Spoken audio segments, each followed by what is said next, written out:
everyone.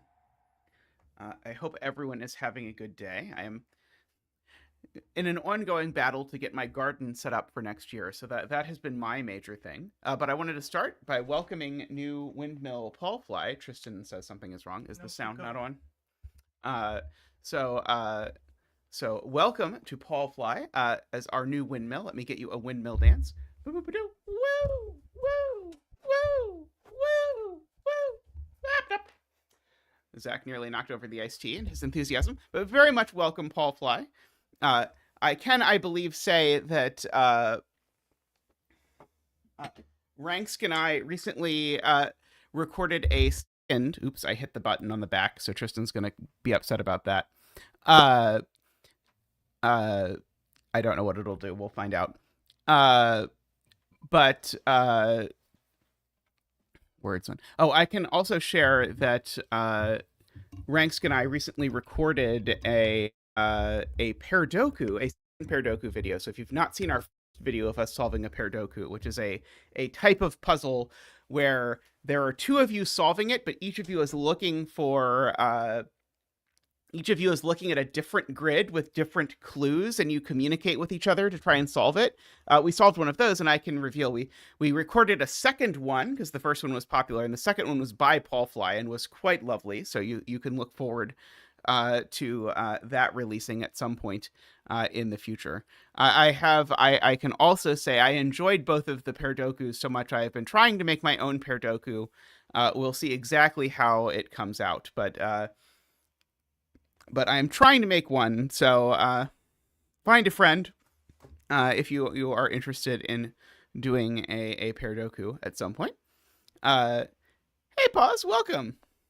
Yes, and please do take a second to like the stream.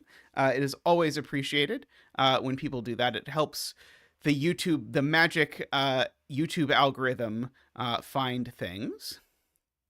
Alrighty, so we start each stream with the puzzle most voted on by people who support at the windmill level or above. So now Paul Fly gets to talk to Tristan and then get access and go look at all of the puzzles and decide which ones to vote for. But we always go for it start with the one with the most votes. And so today that is this puzzle by BenceJoful. So this puzzle was voted for by Woofer, Nordy, Doomdiot, Luda, Ambrose, Russ, and David. So thank you so much to all of those fine people for their support. Greatly appreciated. And we get to start with this puzzle. So this is going to be an interesting puzzle. I'm not used to seeing aquariums with rectangular regions, so this will be very interesting. But I've also only done a handful of aquarium puzzles, one of which was some absolutely insane Jesper puzzle that we did without ever finding the break-in, if I recall correctly, over the course of many hours. So let us see how this goes. Hopefully it will be easier than that. So there's two components here. So there's a star battle component. And so the star battle component says that we need to place stars. So these will be our stars in some color. I don't know exactly. We need to place 2 stars in every row, column, and region. And the stars can't even touch each other diagonally. So I can't do this. And I can't do this. So the stars are very greedy for space, but I could do something like that for the first 2 rows, and that would cover these regions to do that. So keep that. So that is the star battle rules. And so star battle is just a pencil puzzle genre where it's literally just that. It is just 2 or however many in every row, column, box. You'll see sometimes there'll be a 1 star battles. I don't think I've ever honestly seen a 3-star battle. I suppose it's theoretically possible. I assume out there someone has made an 80 by 80 17-star battle or something, but I have not seen it. All right, so that's the star battle part. And so if you've not seen a BenceJoful puzzle before, Bence has this wonderful series that I've been slowly going through of hybrids between star battle and another genre. So in this case, that other genre is aquarium. So in particular, when people said, wait, this is a 12 by 12, I think it's actually a 10 by 10. But it's a 10 by 10, but it's not a Sudoku. So don't worry about us having to like put zeros in the grid or anything. Because we need to fill some cells with water so that within each region, cells which are in the same row are either all full or all empty. So like this is you're meant to think of this particular thing as a tank, and I can leave it completely empty, or I can start filling it with water from the bottom. If I do, I fill that with water, and then if I add more water, I add that. The thing you can't do is you can't do something like this, because gravity won't let you. Gravity would make these cells all like half water, and I'm not allowed to do that. This is not allowed either. So that is the aquarium rules. And yeah, and I should also specify, I think I didn't fully specify, I can't do this either. I can't do the version where I like let the water sort of suspend itself above the air. That won't work either. So we have to make sure our water sort of fills from the bottom. And then outside clues. And this is interesting because this is not the standard type of clues you'd get in an aquarium puzzle. Outside clues indicate the number of submerged stars in the corresponding row or columns. That is the number of stars that are underwater. So that is quite interesting. So I have absolutely no idea how this is going to go. But let us, I suppose, try to get started. So I'm noticing that in the bottom two rows, there are 3 total submerged stars. So there's 1 unsubmerged star and 3 submerged stars. I'm trying to decide if that means that like all of this has to be water or something like that. No, there is an unsubmerged star in this row, because in this row, so one of these is not filled at the bottom. So one of these rectangles is entirely empty. I don't know which one it is, but whichever one has an unsubmerged star in this row, it is completely empty. And then here I've then got 2 that then must go in whatever the other one is. So it's 2 that are going to go like bam, bam, for example, or something like that, with like 1 over there and then 1 up there or something, some such complicated. Oh, no, that doesn't work. Okay, so because I that put too many stars here. So is what I'm claiming? I might be claiming that it's not possible that this is the one that's air. Let's make this air. It's not very high quality air. Because if this is air, I have 2 non-submerged stars in these rows, and there's only 1 non-submerged star in these rows. So this can't all be air. So at the very least, I know the bottom row of this is water. Okay, so just to go over that again, the thing I should have seen but did not is that there's 4 total stars in these bottom 2 rows. And in those 4 stars, 3 of them are wet, and 1 of them is dry. But if I made this whole rectangle dry, then it would make for 2 dry stars, and I can't have 2 dry stars. So this is always wet. Notch was staring at the rules for a bit, trying to figure out how the stars interact with the Sudoku digits. And the answer, if anyone else is trying to figure that out, is that there are not Sudoku digits in this puzzle. Okay, so I've got that this is wet. And so that means from the column that this is a non-star. And that is because that color's not really going to stand out. Should we do that? Does that stand out? This is a non-star because there's no wet stars in this column. So immediately, by virtue of being wet, this is not that. Let's see. We should probably place a bet tree, although I don't know what you're really betting on. Maybe we'll bet Yeah, we'll bet for that. You can take your bet as to what this is going to be. People are correct that the middles of the 3x3 boxes are all going to be not stars, because if they were stars, then I could not handle this.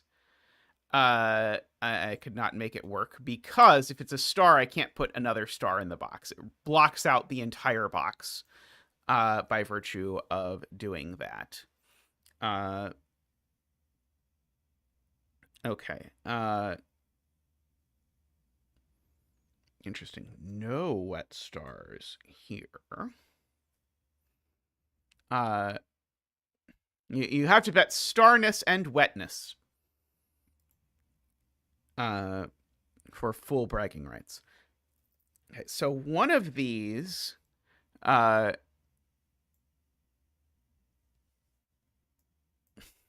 is dry at the bottom, which means it's dry all the way up. Could this one be dry all the way up? Is there some problem if this rectangle's dry all the way up?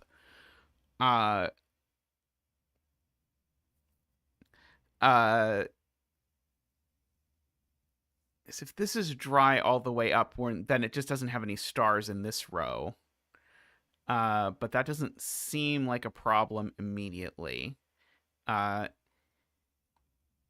I mean, I guess one consequence is, if this is dry all the way up, all of the stars in this box are here, and here, and here. These would be all the stars for the 3 rows.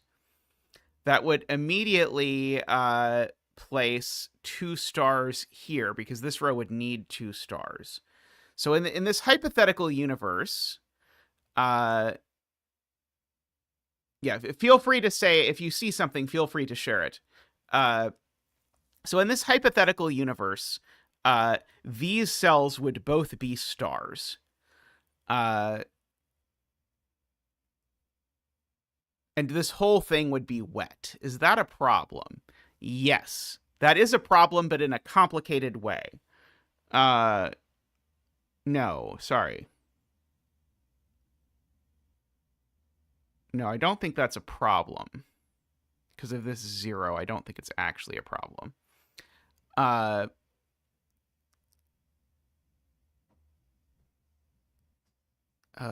No, not quite.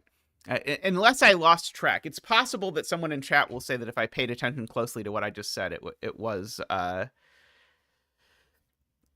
broken, but I'm not quite sure. Okay, so what Notch is saying is that if this box is dry, so let's just hypothecate that with our sort of fake dry. This is our bifurcation dry. Then I need to put 4 total stars in these cells. But that's a problem, because any one 2x2 can only have 1 star in it. That's one of the first tricks you learn in Star Battle, is that a 2x2 can never have more than 1 star.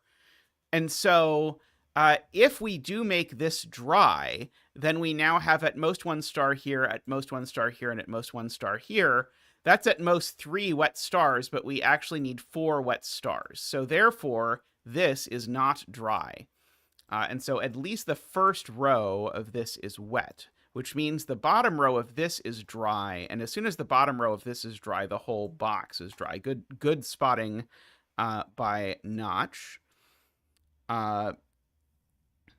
So these 2 I know are not stars now, because every star in this column is wet. So those are not stars because they're not wet. And these 2 are not stars because every star in this row is wet. And so those are not stars. So our stars live in these cells. At least one of these 2 is a star. Actually, exactly one of these 2 is a star, because exactly one of these 2 is a star. Alrighty.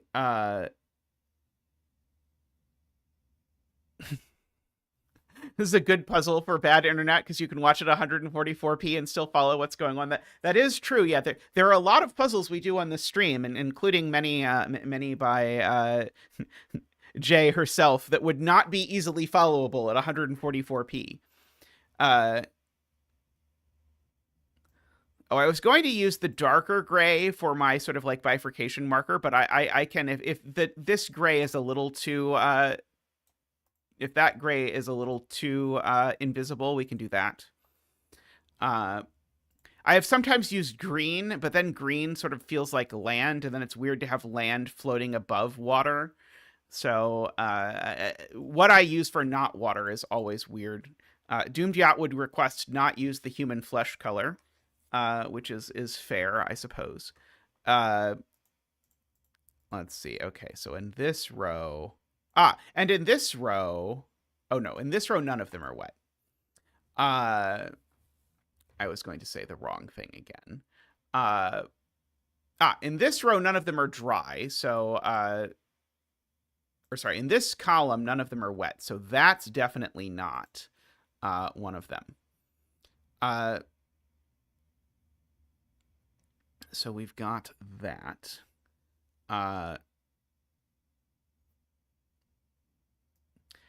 If this was dry, then these two would both be stars and wet. Would that be a problem? Not that I immediately see, but it probably is. In some way I don't see. Oh, that breaks column 1. Oh, right. And column 1 has no wet stars. Right. So this cell's never a star because, and that's interesting. Anywhere a 0 and 2 meet can't be a star. Because if there's a 0 in the column and a 2 in the row, then it's saying every star in the column is dry, and the row is saying every star in the row is wet, so it can't be both. So this isn't a star, but actually Karl's point is way more powerful than that, because every 0, 2 is going to have that same property. I think I just did something that was not a 0, 2, though. So every 0, 2, I think, is going to give us a location of a non-star. 0, 2, 0, 2, 0, 2. I really like that. That's very cool. Okay, and so now I can do all the 2s in the columns that are next to 0s. 2, 2, 2. 2 and 0. 2 and 0. Please, chat, don't ruin my observation that this is true by pointing out that it's wrong. 2, 2, 0, 2, 0, 2, 0. 2, 0, 2, 0, 2, 0. Okay. I think I have now gotten all the free X's that come out of Karl's observation. Which is, again, pretty cool. So now the point is, and this was how Karl originally saw that, I now can't make these dry, because if I make these dry, I do not have room for 2 wet stars. So these are definitely wet. To go like that. And now I can also do, because of this 2x2, I know there's a single star in this 2x2, so therefore there must be a star in this 2x2. Sorry, not in this 2x2. There must be a star in one of these 2 cells, and whichever of those 2 is a star, these are not stars. So there we go. Oh, row 5, column 1, several people are pointing out I missed. Very good. Okay, so there's a there's a not a star and a not a star from that. Okay.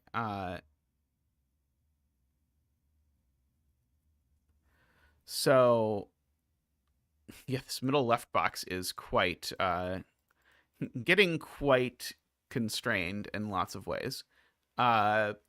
In terms of what it's going to look like ultimately. So I do notice that if neither of these was a star, there would not be room.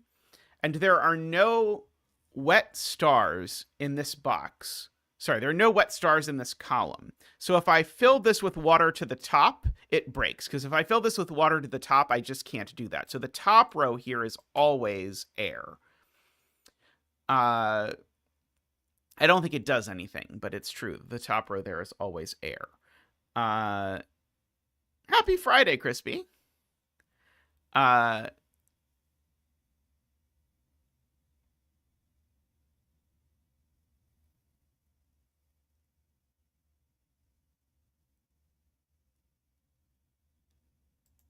Right.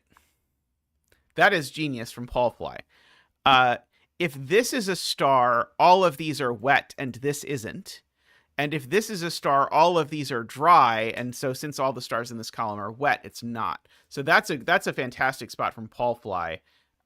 These two can't both ever be stars. And so therefore this is always a star, which gets us an X over there. I actually kind of want to make my star stand out more. That did not successfully stand out more. What color will stand out the best? Maybe I can't make my star stand out a lot more. But yes, we can do a famous star dance. Woo! Ba-doo-ba-doo! Woo! Ba-doo-ba-doo! Wah! Ba-doo-ba-doo! Wah! Ba-doo-ba-doo! Wah! Wah! Green will stand out. Let's see. People like green. Yeah, green stands out pretty well. The one I didn't try. I guess I didn't try it because I was trying to contrast red and green since it's a common thing, but at least it also has a different shape. So that should hopefully help. Okay. Yeah, maybe just black, actually. Black might actually be the answer. I think I like black, actually. Yeah,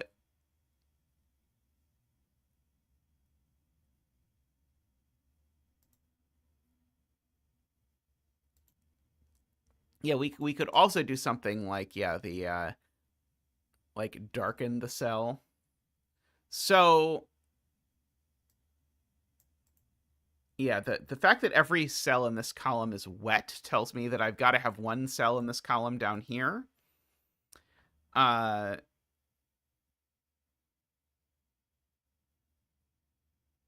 I don't know quite what to do with that yet.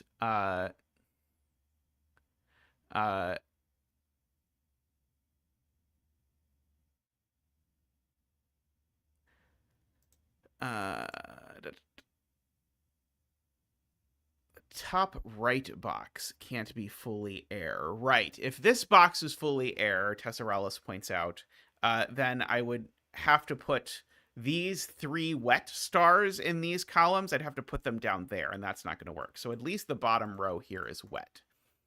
And that is big because it gives us 2 more X's, which is going to be fairly nice for purposes of restricting now that one of these has to thing.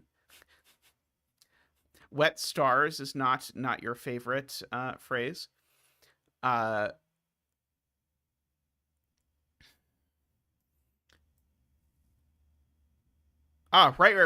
Right. I need room to put a wet star in this box somewhere, and none of these are stars, right? So if I make the rest of this air, I still don't have space for 3 wet stars, is a point from Paul Fly, because of these X's, so that's completely correct. So this is wet as well, at the very least. Let's see. And now the middle of row 4, Jay Dyer points out, now only has dry stars, and there is a star over here, so actually that's going to dry out all of that space. So this isn't a star because every star in this column is wet.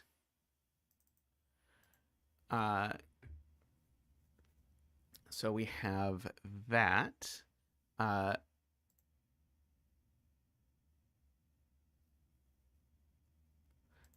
So yeah, so now the row 3 clue, a few people in chat are pointing out, needs 2 wet stars. One of them can go over here, but if I don't make this wet, I'm never going to fit it. And so, in fact, this is always a star. Oops. In fact, this is always a star. And one of these two is always a star to finish the row. And so, therefore, these two aren't, and all of this nonsense is not a star because of star adjacency ruling stuff.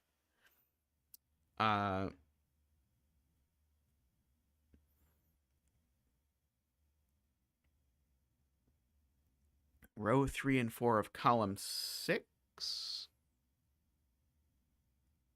All right, this is definitely not a star, just by row stuff.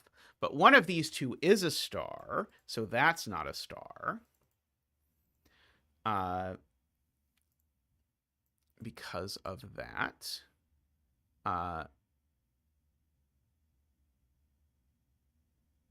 Yep, a few people pointing out that row 4 domino magic. Let's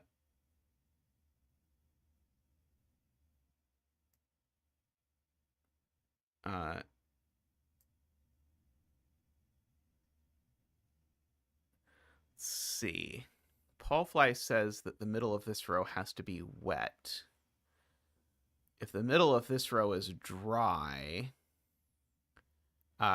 then we get a wet here and a wet here. I don't quite see that. Row 5, 2 clue.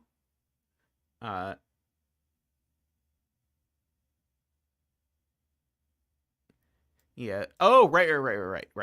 That's the way to think about this. Sorry. I get it now. So this box needs a second star. That second star goes in one of these two spots. But whichever of those two spots it goes in, it's definitely wet because of the 2 clue in the row. So these are always wet. So sorry to the dry betters. Another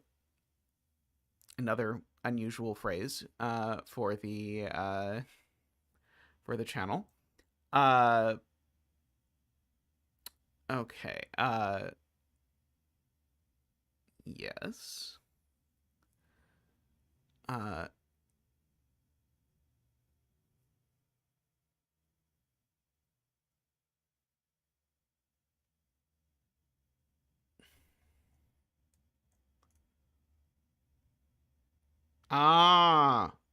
Beautiful, Doot Newt.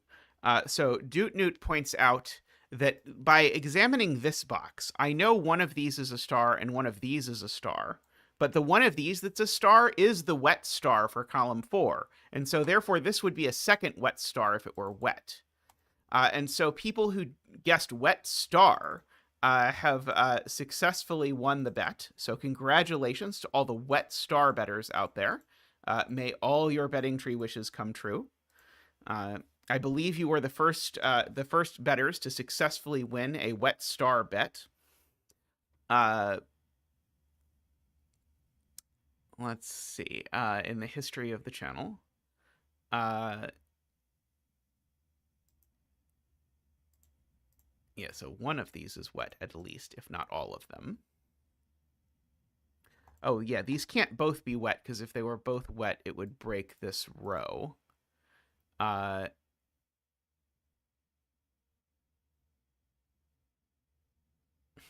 Good luck, Jay.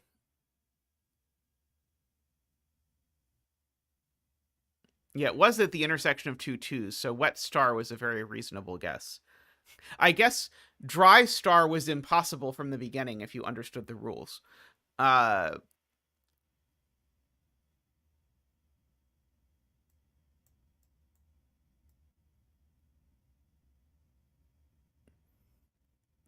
Right. So Paulfly has a slightly sophisticated deduction, which is that if this is wet, then in order to finish the row, both of these become dry, which then dries out all of this. But now there's no room for a second star in this row because all the stars in this row are wet. So this can't be wet. It must be dry. Oops, that's the wrong color. Okay.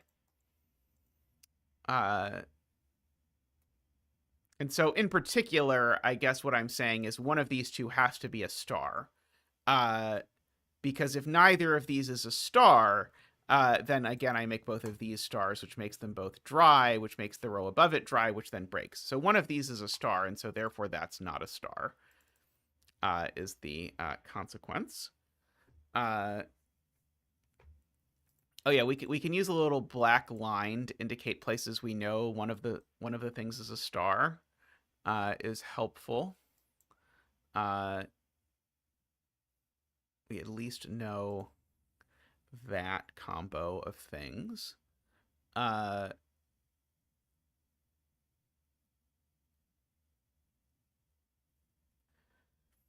Let's see.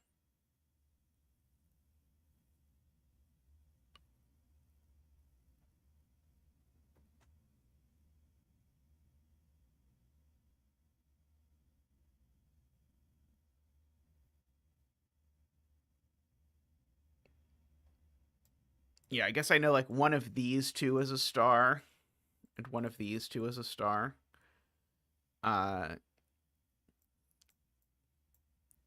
Might be a little tricky, but I can try doing it that way. That might be parsable.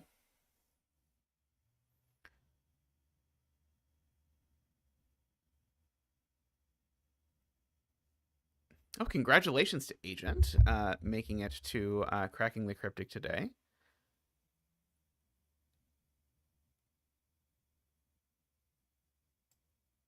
One of these has to be a star, because if neither of these is a star, I can't make this box work. So one of these is definitely a star,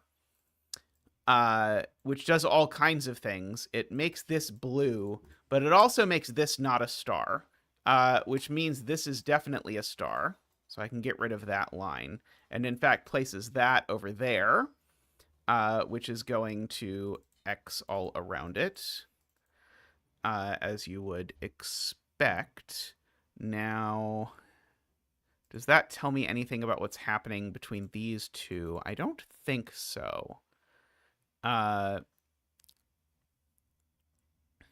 it does. It does, because of the this column does not have a second wet star in it. So this is now not a star, which means this is a star by our previous pencil mark. So we've got that going on.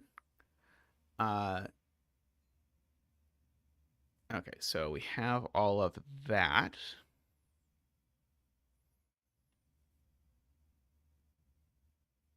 That was very cool with this box.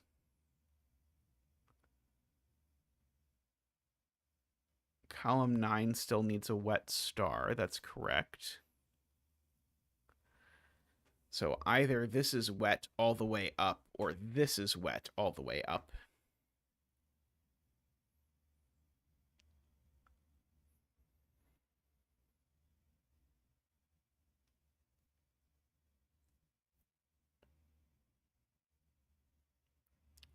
Let's see.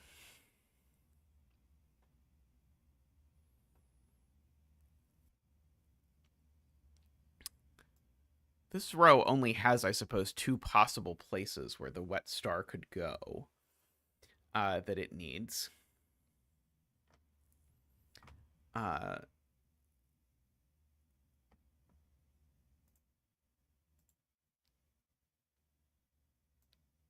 Row 2 needs a star in column 1, says Paul Fly.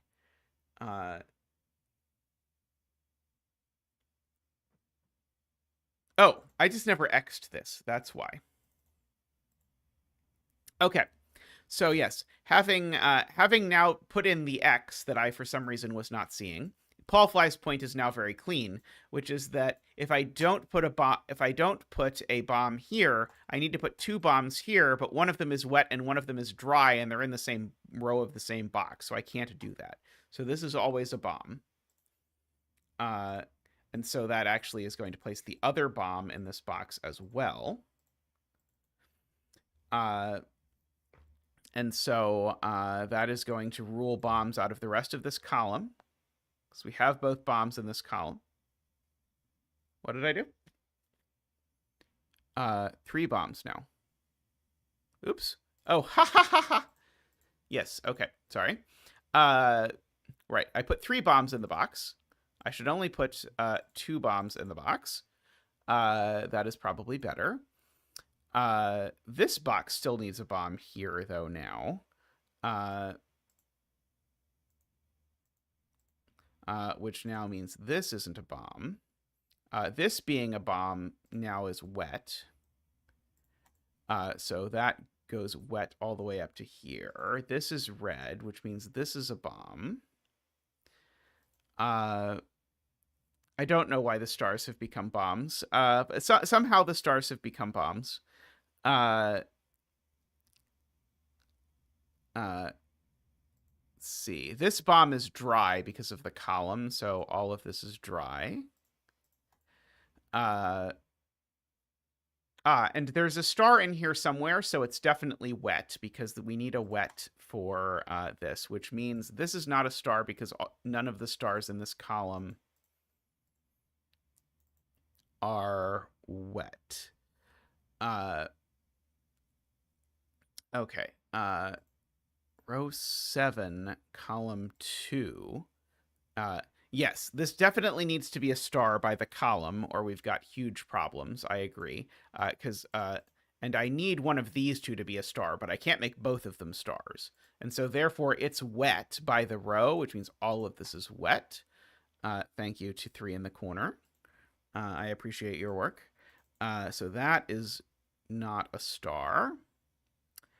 Let's see.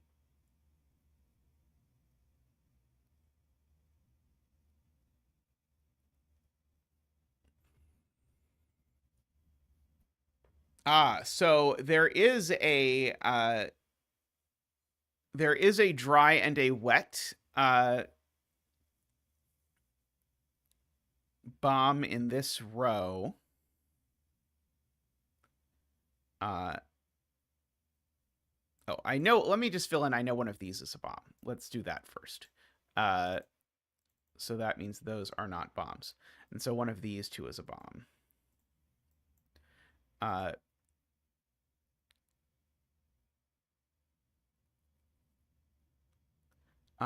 So there's my dry and my wet bomb for this row. Oh, the last column has all of its bombs. Let's handle that. So that is going to place a bomb there.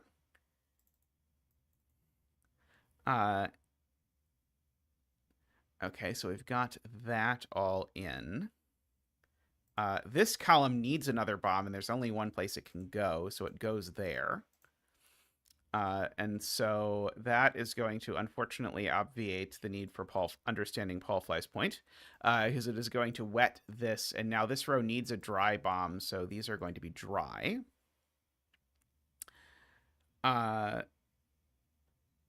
Every bomb in this row is dry, so that makes all of this dry. Oh, I now know that one of these is a bomb just by magic. And that is the wet bomb for this column. And so this is not a wet bomb. And so it's just not a bomb at all. So this is now an X, which makes this a bomb.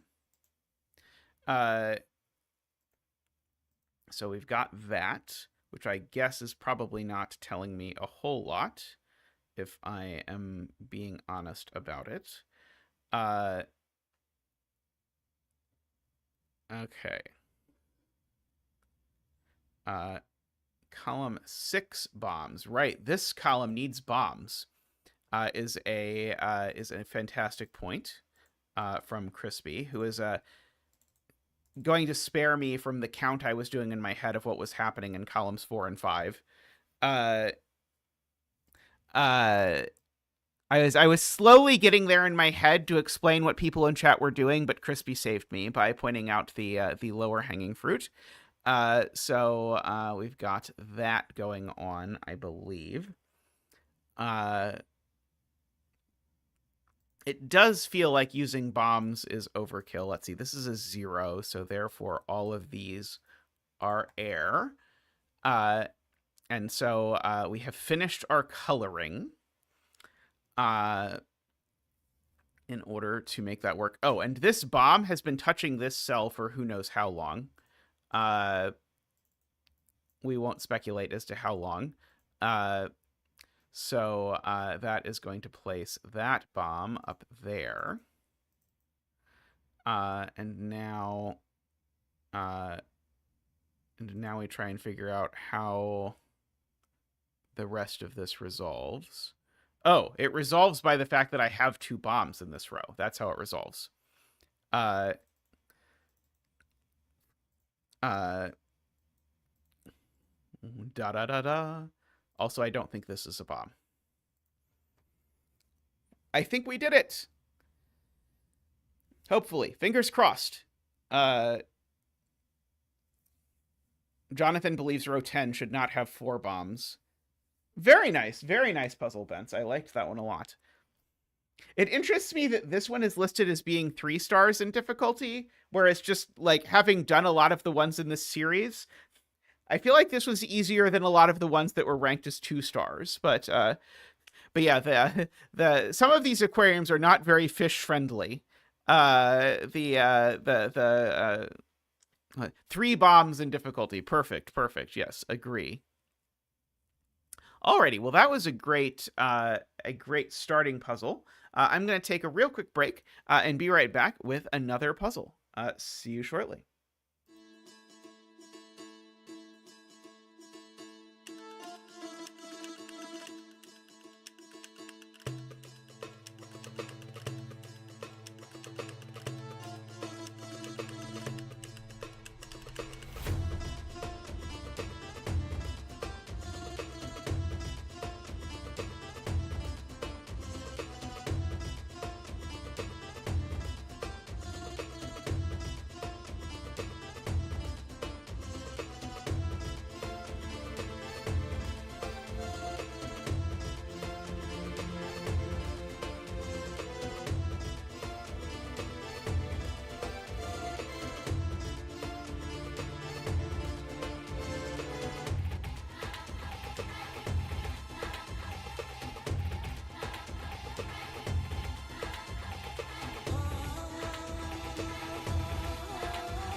Alrighty, welcome back. We have this Andrewsarchus Renban Minesweeper puzzle next up. So let us read the rules to this. So we have normal Sudoku rules. So we're back to putting digits in cells. So when I throw a bet tree down there, we're back to guessing what digit goes there. You can also guess whether it is dry or wet and whether it is a bomb or not. I have sort of traditional Renban lines, so they need to contain a string of consecutive digits in any order. So it could be 3, 2, 5, 4, for example, is a permissible way to fill in a Renban. That is that is a thing. So it's 2, 3, 4, 5, but in a random order. So that is our usual Renban rule. You can't repeat digits, so I couldn't sneak a second 2 on or anything like that. That would be naughty. And so circles on a Renban line count the orthogonally and diagonally adjacent cells with digits that do not occur on the Renban. All possible circles are given. So a circle from a 3, 4, 5, 6 Renban counts the surrounding cells containing digits from 1, 2, 7, 8, 9. Okay, that makes sense. Okay, so so there's a negative constraint, very Sarkeesian. No circle contains a digit that's more than 7. So because certainly the circle doesn't count itself and doesn't count the Renban digit that's next to it. So we can go ahead and do a quick 1, 2, 3, 4, 5, 6, 7 marking on these. And we probably can improve upon that somewhat.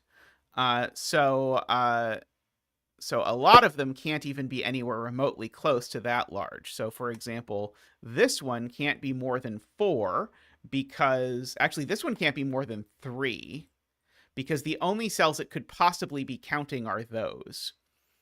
And so we have things like that. And this one is even more restricted, actually, because the only cells this one can be counting are these 2. So this one is actually just a 1 or 2. And that 1 or 2, seeing the 1, 2, 3 is interesting. Because this 1 or 2, seeing this 1, 2, 3 tells me through Renban magic that this is not a 1. Because if this is a 1, this would in total be a 1, 2, 3, 4 Renban, but all of 1, 2, 3, and 4 would see this cell. That's not going to work. So therefore, that's never a 1.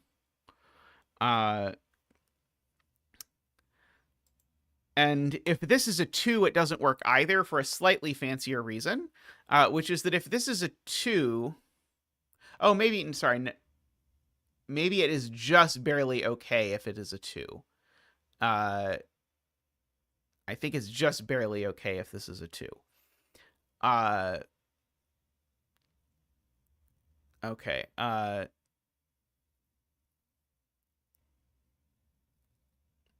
Paulfly has a good spot, which is that whatever this Renban is, it definitely needs that digit. So this digit definitely goes here. I agree. So this digit's definitely a 2 or a 3. Which means there's a 2 or a 3 on this Renban. Just by Sudoku, yellow is on this Renban. I don't like that gray in contrast to the yellow. There we go. Which means that this Renban is from 1, 2, 3, 4, 5, 6... 3, 4, 5, 6. Yeah, 1, 2, 3, 4, 5, 6 is what is on here, which is very interesting. Because if I do a similar marking for this cell, for these cells also have a 2, 3 on them, and so the biggest I can possibly get is 6, 3, 4, 5, 6, which now means that 7, 8, and 9 in this box only have these spots to go, and so there's definitely a 7, 8, 9. At least one living on this Renban. In fact, this Renban's just this digit's just given. This digit's just given. I didn't see this, but this digit has been given since the beginning of the puzzle. It's just a 7. As Paulfly also now sees. It's a 7 because it's literally asking how many of the digits in this box are not on this Renban. And the answer is 7 because it's those. And we can do our famous 7 dance.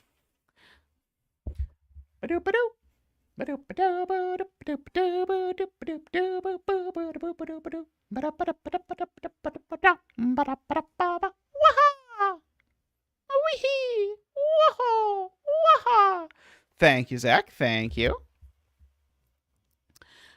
So this can be a 6 or an 8 only. Those are the only options for that. Okay. So this digit is also known because it's asking of the digits. Basically, it's asking of the digits 1 through 9, how many of them don't show up on a length 5 Renban. And so the answer is, well, 4 of them don't show up on a length 5 Renban because 9 minus 5 is 4. And I'm using in both of these instances, just in case you didn't see this, I'm using the fact that the digits this sees are a set of the digits 1 through 9. So this is 4. And so we have a 4 over there. And I think that means this Renban definitely needed a 4. Because if it didn't have a 4, it was never going to work. So there's definitely a 4 here, which means there's not a 4 here. But this Renban also needed a 4, and so this digit's a 4.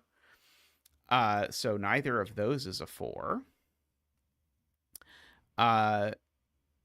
Now, these digits can't be nearly as large as this. I think this is going to be a 4 as well, because these digits also can't be possibly larger than... Well, this one can't be larger than 3. And this one can't be larger than 4, but it can't be a 4. This Renban... Oh, it could be... It doesn't need a 4. It could be that these are a 1, 2, 3 triple, but this is certainly from 1, 2, 3, 4. Okay. Let's see. Got all of that sort of worked out. There's a lot to do in this puzzle, it turns out, sort of as almost for free. Oh, the square Renban also needs a 4. That's true. So that's a 4. I agree. Because the square Renban starts at a number lower than 4 and is at least 4 long, so it's going to get to 4.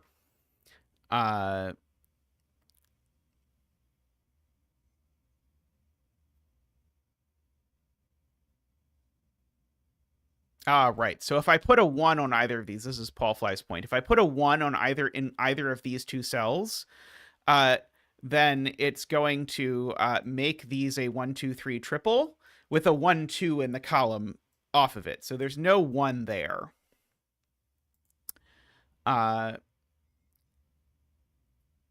For sure.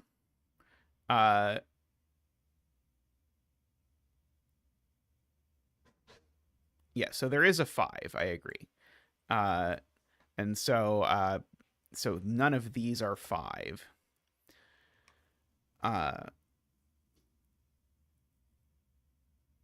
So is it possible that this Renban is 1, 2, 3, 4? I think it's possible. As best I can see it, it's possible. Let's see. I know there's no 9 on this Renban for what it's worth.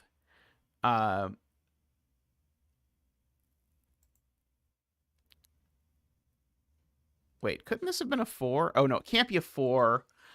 It can't be a 4. So what this is saying... Sorry, this cell is interesting now.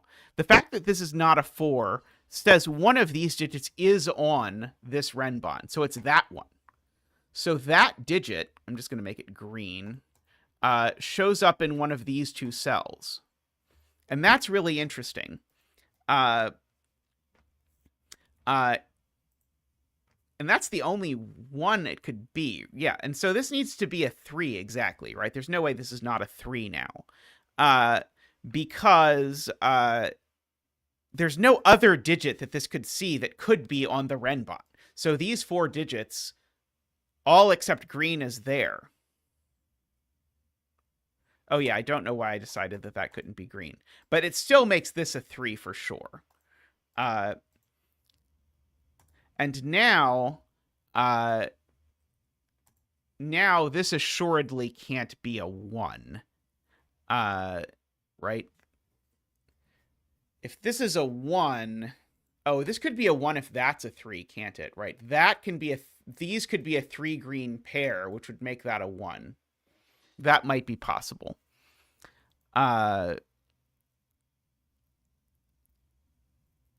Okay, I believe that might be possible. Oh, green can't be 1. Because if green is 1, then I put a 1 on a Renban in a box that would then have this 1, 2 be wrecked. Because if the 1 was here, that would be a 2. And if the 1 was here, there'd be a 2 and a 3, which is super break. So green is never 1. And so green is 2 or 4. which is interesting. So one of these two is always a 2, I suppose. Yeah, if green is 2, exactly the same problem happens. Because if green is 2, and chat helped me see this, if green is 2, then I can't put a 2 with a 1, and I can't put a 2 with a 3, so there's nothing available. So this is always a 4, which means this is always a 2, which is going to finally start to sort out some of our stuff over here. So yellow is 3, and we can corner mark a 3 over there. You can get rid of the 4 there, get rid of the 3s there, get rid of the 4 in the corner over there, and get rid of all the coloring on these cells. This isn't 2 or 3. Okay, so we've got our 3 now. Okay, so we've definitely got a 3 down here for whatever minimal amount that might be worth. Now, this being a 2 means that only one of these digits actually is on the Renban. So I guess that tells me that that digit's not a... oh, no, it could be that that digit is a 3, but that the green is down there. That's still possible. So I'm just going to get rid of the green, though, because green is now 4. Oops. Oops. Ah! No, stop it. Green is now 4. Thank you. Okay, so I can just put a corner marked 4 here. The corner marked 4 definitely goes there by Sudoku, of all things, and makes these a 5-6 pair because 4, 5, and 6 go together. And so these are the remaining digits that aren't 5 or 6. So they're 1, 7, 8, and 9. There's probably not a 1 on these if you look closely, because 1 doesn't connect to any of those digits. So there's definitely an 8. And so neither of these is an 8. Hey, Durlier, I hope you're doing well. So one of these two is a 1 for what it's worth.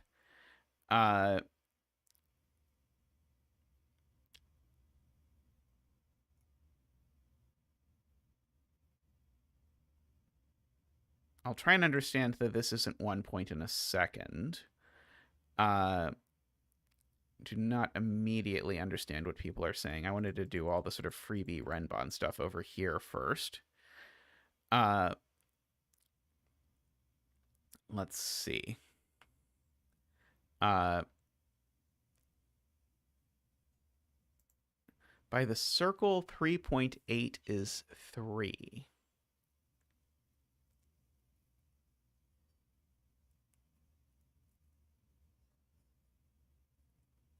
Do I know? So I know that this cell can only see these. It certainly doesn't see those two. It certainly doesn't see that one. Wait, no, this one's definitely, sorry, that one's definitely counted.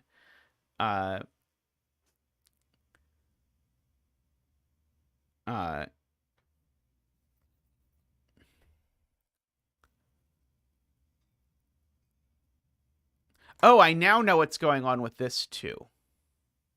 Right. So this digit now is a 3 in order to make this 2 correct. That's the point that people are really making, is that this digit's got to be a 3, because this digit needs to be on this Renban, or this digit would be a 3. And so the only digit on the Renban it can be is a 3. Oh, sorry, it's a 2 or a 3. Sorry, 2 or 3. 2 or 3 is fine.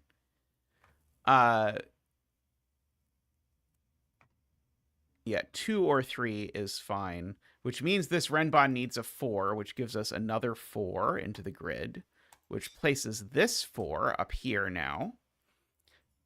So no 4 there. One of these two is a 3. Okay. One of these two is a 4. And if it's not this one, every digit on this is enormous.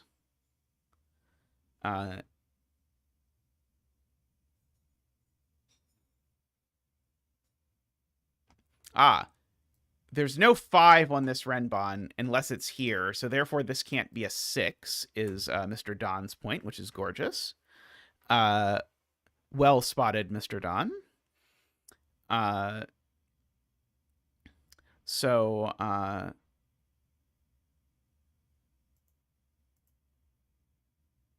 if either of these is a 6, this is a 5.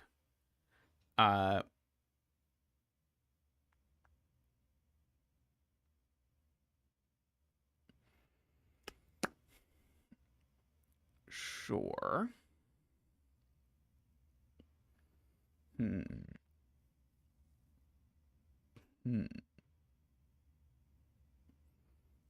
feel like this number has to be pretty big.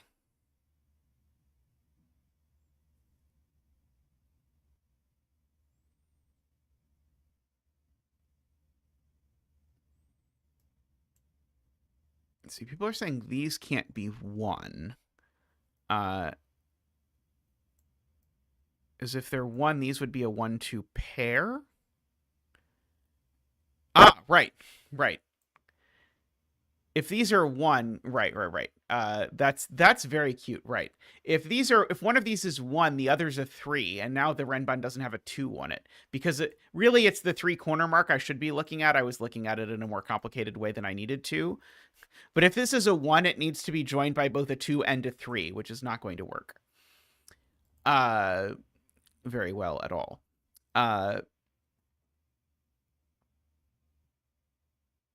And so now this Renban needs a 5, regardless. So that is always the 5. Because there's no 1. So as soon as there's no 1, there needs to be a 5. No? Oh, right. Sorry. Because this could be the 1. Right. This could be the 1.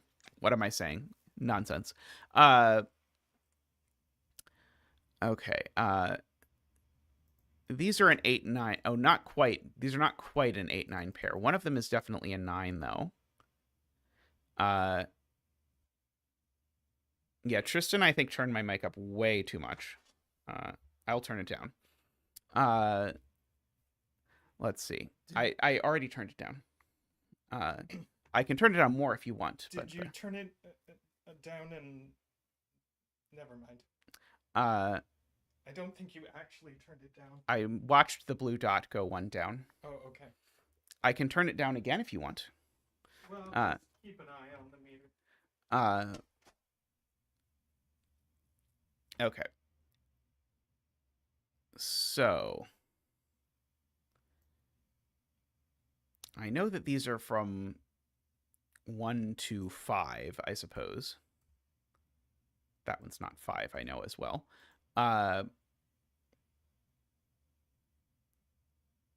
Yeah, 5 and 2 would be okay.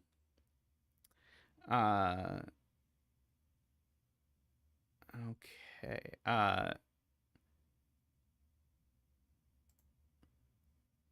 Yes, this is not 2 by the negative constraint on circles. Very, very good spot from Ron. If this cell was 2, well, these cells aren't 3 or 4, so it would count exactly to 2. So that's the 2. Which is... Oh, sorry. So that doesn't tell me that's the 2. I don't know there's a 2. It just tells me that's not a 2. Who knows if it is that or not. Right. This can't be 6 by the negative constraint as well. If this was 6, it would definitely see those. So we've got the 5 and the 6 there.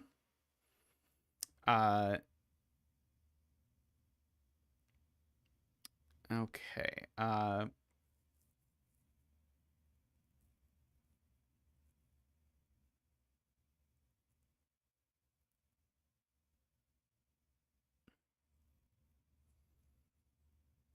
Yeah, I do know one of these is 2. I don't know if I should pencil mark that, but I can. There's no way to... This can't be a 3, 4, 5, 6 Renban. Hey, Andrew, how are you doing? So one of these 2 is a 2, for whatever that is worth.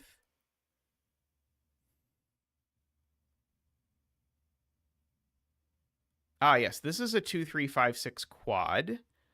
So that is an 8.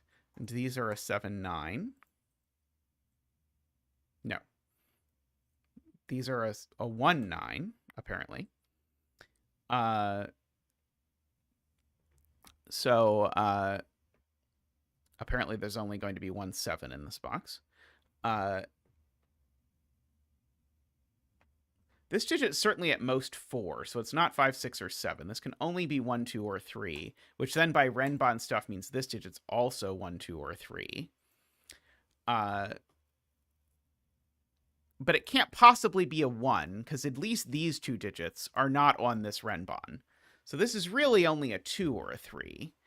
And if it's a 2, I have the problem that I'm obligated to make both of these digits be digits that are on the Renban, except I can't because this digit obviously isn't on the Renban either. So I guess the way I should have said this is these 3 digits obviously aren't on this Renban, so it's at least a 3, but it's also at most a 3. So that's a 3 and that's a 2 is how I should have framed that.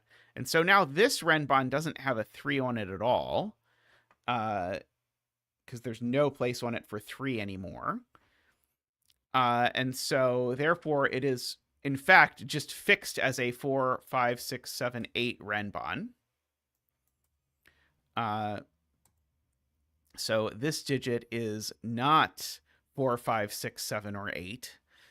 So if I write out what it could be, it's not 5, 6, 7, or 8. It's not 4 by Magix. Let's see. So it's either a 1, 2, 3. Well, it's not a 2 by my 2 corner mark over there. So could either be a high digit or a low digit. I'm sure it will become apparent what is going on there in a moment. So we can do the same trick that we did over down here, which is that this is a minimum of 3 for the same reason, except it's now a minimum of 4, because these 3 cells can't appear on this. This is Michael's point. So it's at least 3, but it's not a 3 because there's a 3 in the column. But it's also maximum 4 just by very silly Sudoku. So now this can't be a 1 or a 3 because this Renban would need a 4 and it's not allowed to have 1. So this is a 9 now. So these are 8, 7, 6. This is a very fun puzzle, by the way. This is a 3 or a 5 for whatever that is worth. And this, I should point out, is not 9, 8, 7, or 6. So this is from 1, 2, 3, 4, 5, and it's not 4. People pointing out correctly, this is a 5, 6, 7, 8 quad, where the 5 is up here, so neither of these is a 5, which makes those a 7, 8 pair, which means these are a 5, 6 pair, which means these are a 7, 8 pair, which means this is a 6. This now is not a 7 anymore. So we've got that. So we've got all of that going. This can't be a 5 anymore because of the 5, 6 pair hanging out up there. Oh, these are just a 1, 2, 3 triple. Is that right? Yeah, 1, 2, 3 is all that's missing in this column, and this one's not a 2 or a 3, so it's a 1. So this is a 2 or a 3, and it's not a 3, so it's a 2, and that's a 3, which makes that a 5. This is not a 2 anymore. That's not a 2 anymore. This isn't a 5 anymore.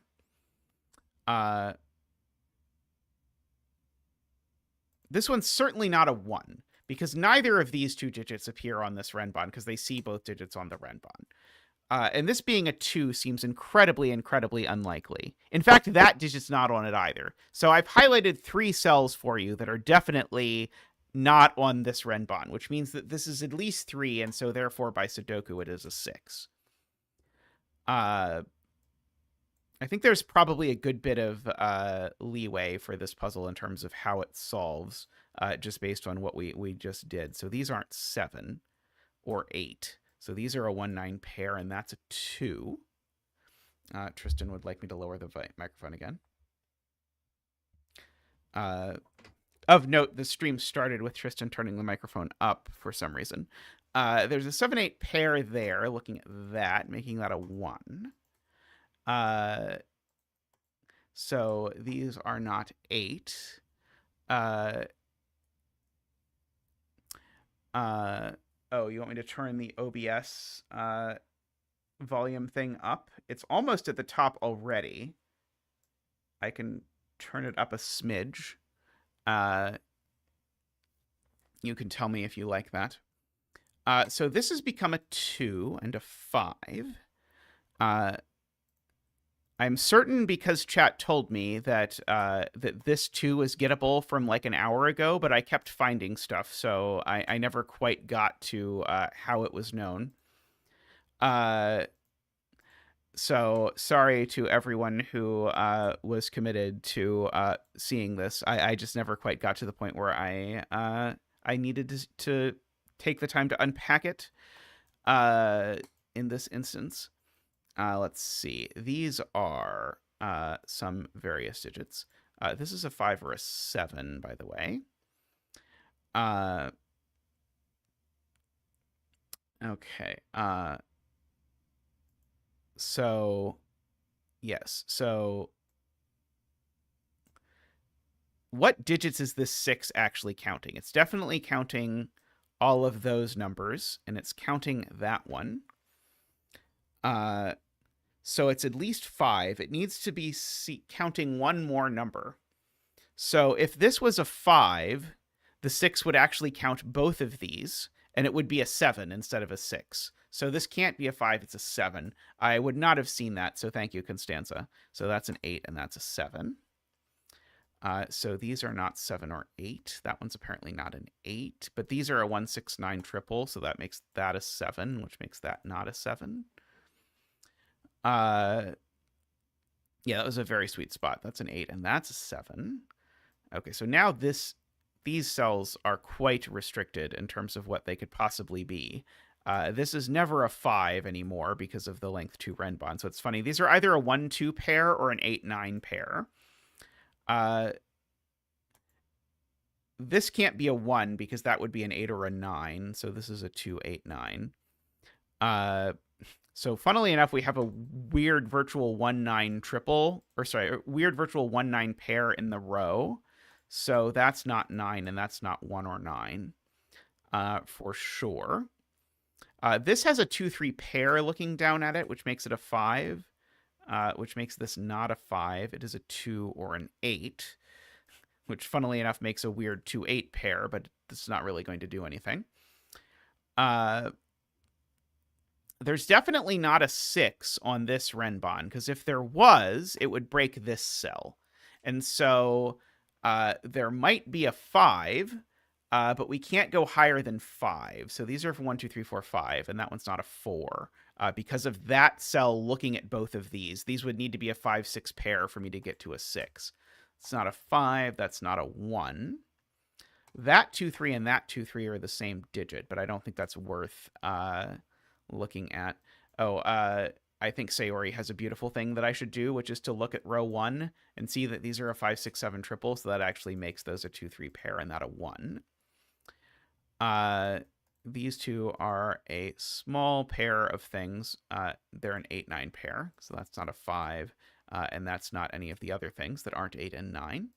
So that 8, 9 pair makes that a 7, which makes that a 5, a 7, and a 6. Makes that not a 7. So we've got all of that. What about these things? Are any of these naked singles? Yes, because there's a 5, 6 pair in this column. So that makes that a 1 and that an 8 and that a 9 and that a 1, which makes these an 8, 9 pair, which makes that a 2. It makes that a 6. Makes these a 2, 9 pair, apparently. 9, no 9 over there. Makes that a 3 and a 2. Makes that an 8 and a 9 and a 9 and an 8, a 2 and a 3. I think Nordy was telling me that Sven knew what that digit was. But if Nordy had a different point, Nordy can let me know. I may have screwed this up. There's a 1, 5, 6 triple in this row, so this is a naked single. So it's not that one. It is an 8. And so this is a 1, 5, or 6 as well. In fact, it can only be a 1 or a 6, but it's not a 6. So that's a 1 and that's a 6. That's a 1 and that's a 5. It's a 6 and that's a 5. See, I told you like 20 minutes ago that this was a 5, and no one believed me just because I couldn't prove it. But clearly, I was on board. 9, 8, 7, 6 go in there. 3, 5, 1 over here. 3, 4, 5, 6. And the bet tree is a 7. So congratulations to all the 7 bettors out there. May all your betting tree wishes come true. I wonder if any negative constraint deductions were needed. I also wonder if there's any missing negative constraints. This is exactly the kind of puzzle where people say there's a negative constraint, but I'd say like this is a sort of puzzle. Probably this puzzle's been done by enough people now that if there were missing negative constraints, they've probably been filled in. But I'd want a computer to check this if I was going to claim there was a negative constraint on this. Because this is exactly the sort of puzzle where like 30% of puzzles of this sort that you do that purport to have a negative constraint, in fact, do not actually have a negative constraint. But this was a gorgeous puzzle. I enjoyed this. For my taste, I think this should have just been done without a negative constraint. But it's an Andrewsarchus puzzle, so Andrewsarchus can't be anyone but Andrewsarchus. But beautiful, beautiful puzzle. I enjoyed that a lot. There was a lot of cool stuff. Very fun. As soon as I saw this, I wanted to do it. But then it just so happened that then Ranks did it on stream that night, so I just put it in the bucket and was like, I'll do it once I've forgotten everything I remember about this puzzle, which was approximately now. So anyway, so this has been sitting in the bucket for a long time because I kind of watched someone think about the puzzle for a bit. So anyway, long sort of journey home for this puzzle, but it has made it. All right, I'm going to take a quick break, and I'll be back in a moment. So see you all in just a shortly.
Alrighty, welcome back, everyone.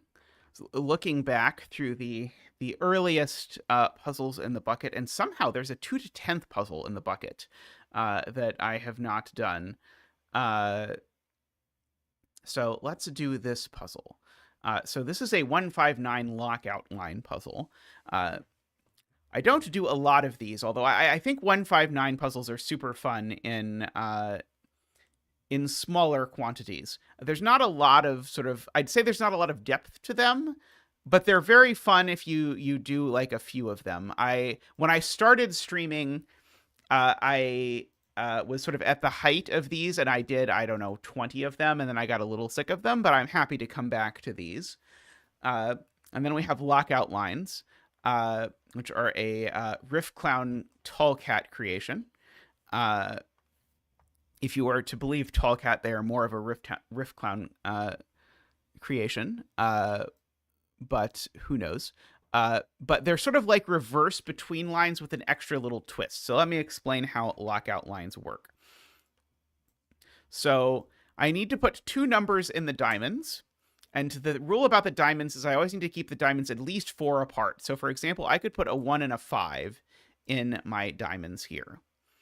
And if I put a 1 and a 5 in my diamonds, then the digits I put along the line, they can't be between 1 and 5. So they're like sort of like anti-between lines in a way. So these would have to, in this instance, be a 6, 7, 8, 9 quadruple. But bear in mind that I might do something like a 3 and an 8. Oops, a 3 and an 8. Sorry, a 3 and a 7. 3 and an 8 wouldn't work. Could do a 3 and an 8, in which case these would be a 1, 2, 8, 9. And so these sort of anti-between lined digits, sort of intuitively, I always want to think they have to be connected, but they can be very much not connected. And so I'm probably going to make the mistake of assuming that they're connected when they're actually not. They're sort of circularly connected. If you connect 1 and 9, then they're connected. But so that is how lockout lines work. And remember, the diamonds always have to be at least 4 apart. So the thing I can't do is I can't do something like this, because then they're not 4 apart. All right, and then the 159 part, that's this whole pink thing. By the way, 2toThenth has a really long series of 159 puzzles that sort of feature the constraint for the setter was you can't put any clues that go into the pink stuff, because at the time most of the 159 puzzles, I'm saying at the time like this was 20 years ago or something rather than like a few months ago. But at the time, most 159 puzzles involved clues that crisscrossed through the pink stuff, and so 2toThenth tried to make it so that was not the case anymore for these. Okay. But what these are indexing things. So this is the 1 column, the 5 column, and the 9 column. And the 1 column, what it does is it tells you where the 1 goes. So a 2 here would say, hey, the 1 in the row goes here. A 7 here would say the 1 in the row goes there. It's just giving you the indication. A 7 here would say the 5 in the row goes there. Now, lockout line aficionados in chat will know that you can't put a 5 on a lockout line. That combination, in fact, does not actually work because there aren't 2 digits 4 apart that don't encapsulate 5.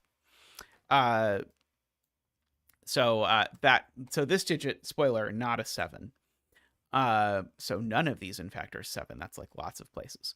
The thing I want to go over for 159s, because it's sort of the classic thing to do for 159s, is that in the 3 cells in any one box of a 159, in the 3 pink cells, you always have this sort of split where you have 1, 1, 2, 3, 1, 4, 5, 6, and 1, 7, 8, 9. And that's a really weird sort of thing that you just sort of internalize. But actually, if you try it, you can see why I couldn't do, say, a 4, a 3, and a second middle digit by looking at what happens to the indexing. And so the 4 would put a 1 here, the 3 would put a 1 here, and the 6 would put a 1 here, and now Sven is mad. And we don't want to make Sven mad because we want Sven to keep making Sudoku pad extensions and improvements. And so the double mid here, what that really did, the reason what 2, 4, 5, 6s did was to place 2 1s into box 5. And so any repetition of a low, a mid, and a high will place 2 of the same digit in the same box. That's the point. So all of that being said, that's a longer than usual explanation of the rules. Also, no one in chat has said anything in a really long time. No one has even told me that I haven't put down a bet tree yet, so I suspect chat might be broken. But we will see, and we will try and, I suppose, do this puzzle. So one thing I see right away that is a consequence of what I just said is that neither of these digits can be a 1. And that's because of something I know, which is that I know that because there need to be 4 digits down here, these need to be exactly 4 apart. If I try and make these more than 4 apart, it's not going to work. So if I try and say go to 2 to 7, now there's just not enough digits that could go down here. It's only 1, 8, and 9, and that does not work. So these digits are exactly 4 apart. And if one of them is a 1, they're a 1-5 pair. But what's the problem with these being a 1-5 pair? The problem is that now these digits are 6, 7, 8, 9, and I now don't have a 7, 8, 9 digit to put over here. So that does not work. So these are not a 1-5 pair. And in fact, they're not a 5-9 pair either. So there's not a 1-5 or 9 in here. So these are from not 1, 5, and 9. Which then, if you do the indexing thing, tells me that this digit is not 2 or 3. Could still be 7, though. Except we said it can't be... Oh, no, it could be 7. So as Carl says now, that tells me that 1 and 9 are always on this line, because the 4 things on this line are the only 4 things that could be on the line. And so we have this combination of 1 and 9 here have to appear down here. And so I know that this digit is not a 1, 2, or a 3. And this digit is not a 1, 2, or a... Sorry, this digit's not a 1, 2, or a 3 because there's a 2 or a 3 in here, placing the 1 over here. Likewise, this digit's not a 1, 2, or a 3 because there's a 1, 2, or a 3, placing the 9 here. So these are each from 4, 5, 6, 7, 8, 9. Welcome, Laura, by the way. By the way, I've been meaning to say, I know there have been a lot of new folks around lately. If you're new and you haven't yet sort of started talking in chat, we are a very friendly group of people. So I'd encourage you, if you are new, to like go ahead and start chatting and share when you see stuff. But if you just want to talk, it's a very, very kind community overall. Hey, Spunk, welcome. This isn't a 9 because I corner marked a 9 there, by the way. So this is, in fact, only from 4, 5, 6, 7, 8. Now, everything I said about these circles not being able to be 1, 5, or 9. Ooh, you just got to our 1,000 subscriber stream. Wow, yeah, we're about to be at 3,000 subscribers. We're coming up really close. I think we're hopefully, fingers crossed, going to do a joint 3,000 subscriber and 200th stream spectacular. No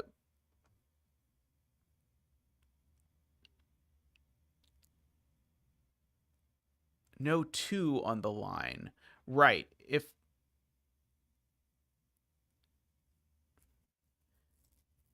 Wait, how do I know there's not a 2 on the line? Couldn't there be a 2 but not a 3? Isn't that okay? So 2 and 6. Hey, MicroStudy, how are you doing? Okay, so I'm being told 2, 6 breaks. So I make this 2, 6. Yes, if I make this 2, 6, then I put 7, 8, 9 on here, which does not work. So this can't be 2, 6. And if I make it 4, 8, then I put 1, 2, and 3 on here, and that doesn't work. So these are 3, 7. Got it. Okay. Which makes these 1, 2, and 8, 9. Okay, great. So there's a 3 over here.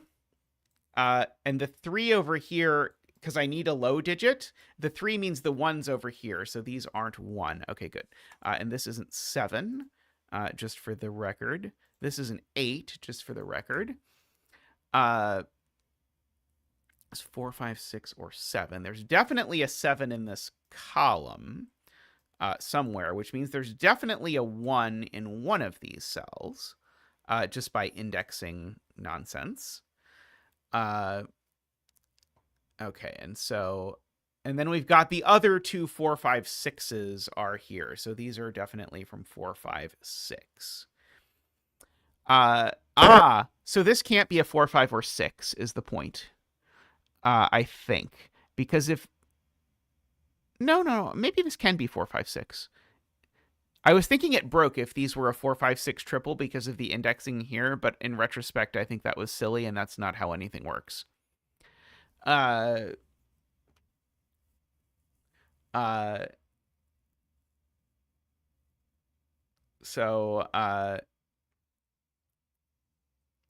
yeah, so we've got a 3 and a 7.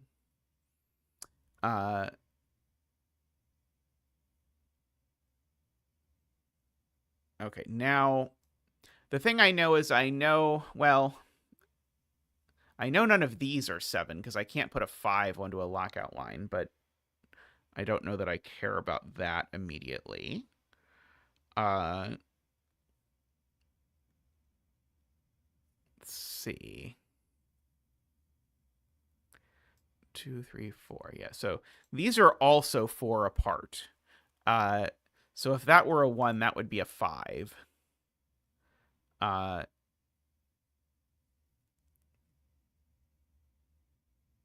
So that is kind of interesting.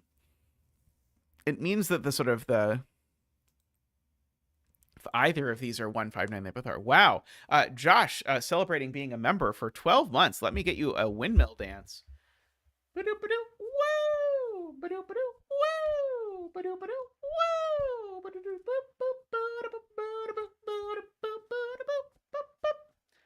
Thank you, Josh. Thank you. Thank you for a year of support. That's amazing. Yeah, I guess we started doing like Patreon and stuff like in April. So yeah, it's been like a year and a half now. So we're getting all of these like year-long supporters. So thank you so much to everyone. Greatly appreciated. Wow, Crispy also. Let's get you another windmill dance. Woo! Woo! Woo! Whoop! Woohoo! Woohoo! Woohoo! Waha! Waha! Thank you, Crispy. Thank you.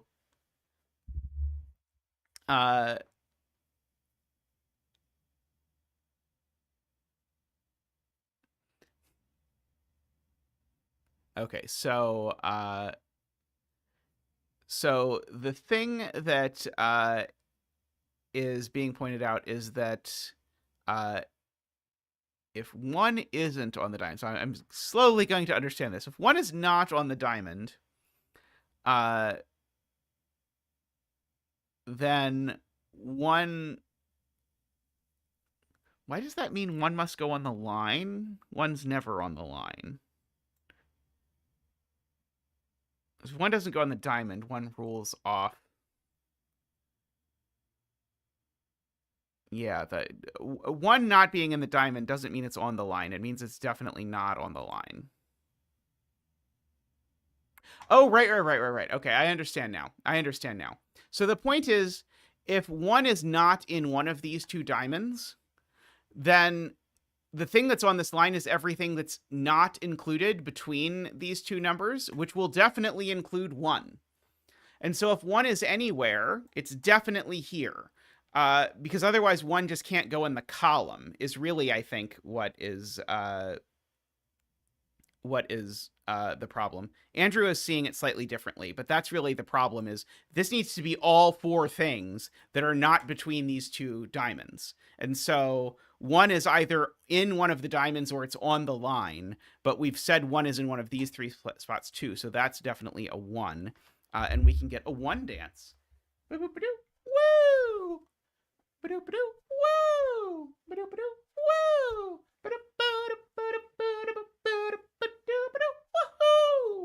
Thank you, Zach. Thank you, Andrew. That was a nice spot.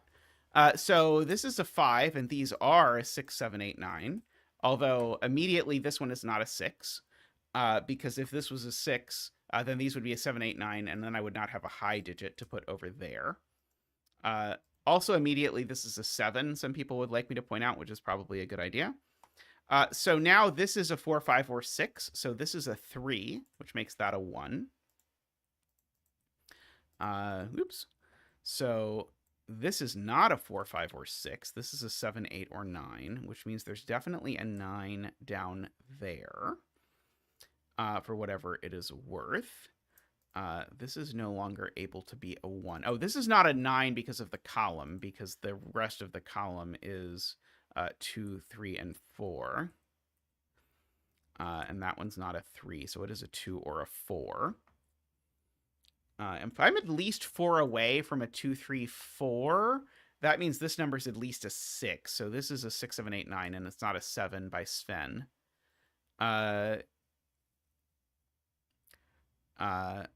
Tristan says I get another free indexing digit. Oh, yes, that 5. Right, that 5 gave me a 7. Again, if I'm at least 4 away from 2, 3, 4, that means this digit's at least 6, but it's not 7. So exactly verbatim the same words that I said before. Let us see.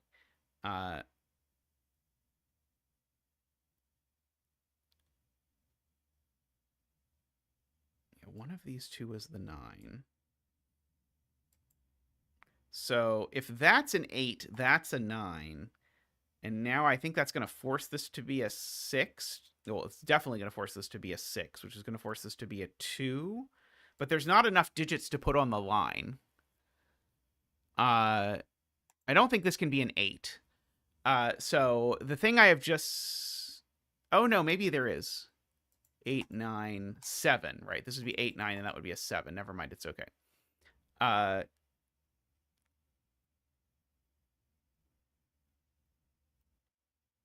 That is true. There's a 1, 2, 3 in here, which is a 2 or a 3, which makes a virtual 2, 3, 4 triple, Doomed Yacht points out, which means that when I write in what these cells can be, they can never be 1, 2, or 3, or 4, because of my virtual tripleity.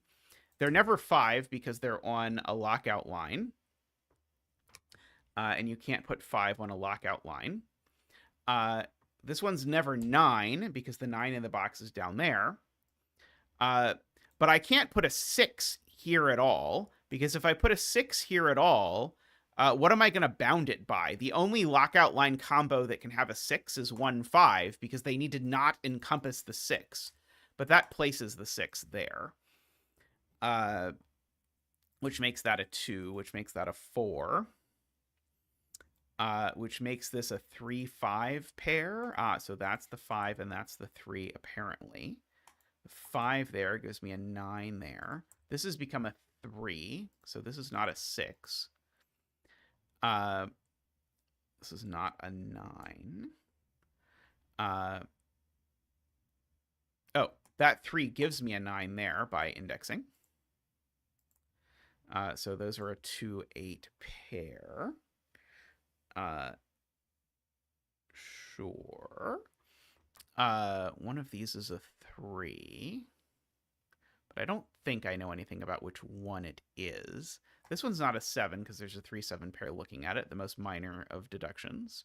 But what are you going to do? One of these I know is a 6, actually. So the fact that one of these is a 6 and that's a 6 tells me by Sudoku that one of these is a 6. Which tells me that one of these is a 9.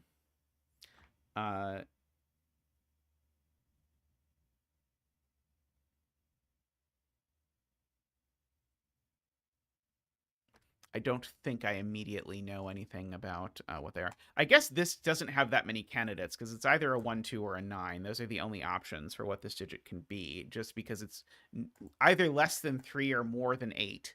Those are the only options. So this can only be a 1, 2, or a 9. This row has a lot of digits in it, so I should probably look at it and contemplate. For example, this can't be a 2 because that would place a 5 there, and the 5's not there. And this can't be an 8 because it would place a 5 there and the 5's not there. So this being a 4 or 5 tells me that one of these two is a 5, so this one's never a 5. So I get this sort of combo. So this is now a 1, 2, or 3, but I know it's not a 2. So that's not a 5. So is the corollary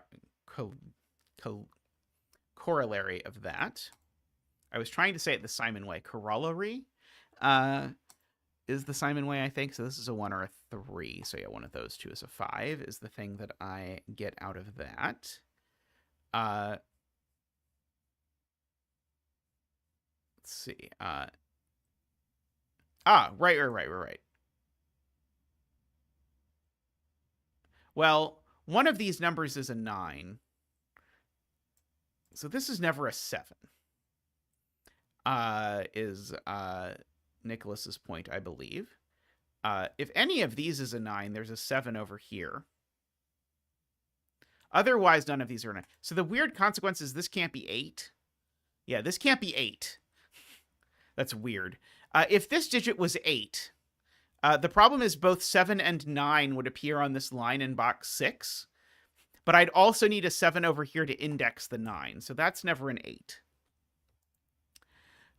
So this is always a 7 or a 9, which weirdly creates a 7 in this row. Because if this is a 7, of course it's a 7. And if it's not a 7, it's a 9, which means that's a 7. Which looks over with that 7 at these cells, meaning one of these is a 7, and it's not the one in a column with a 7. So bizarre. Okay, so, yeah, so one of these is a 7. That felt deliberate, but maybe I am seeing things. One of these is a 5 by Sudoku, I am also seeing while I am seeing things. One of these is a 3 by Sudoku. The 5 tells me that there's an 8 living in one of these cells, which I guess is not surprising to anyone. Let's see.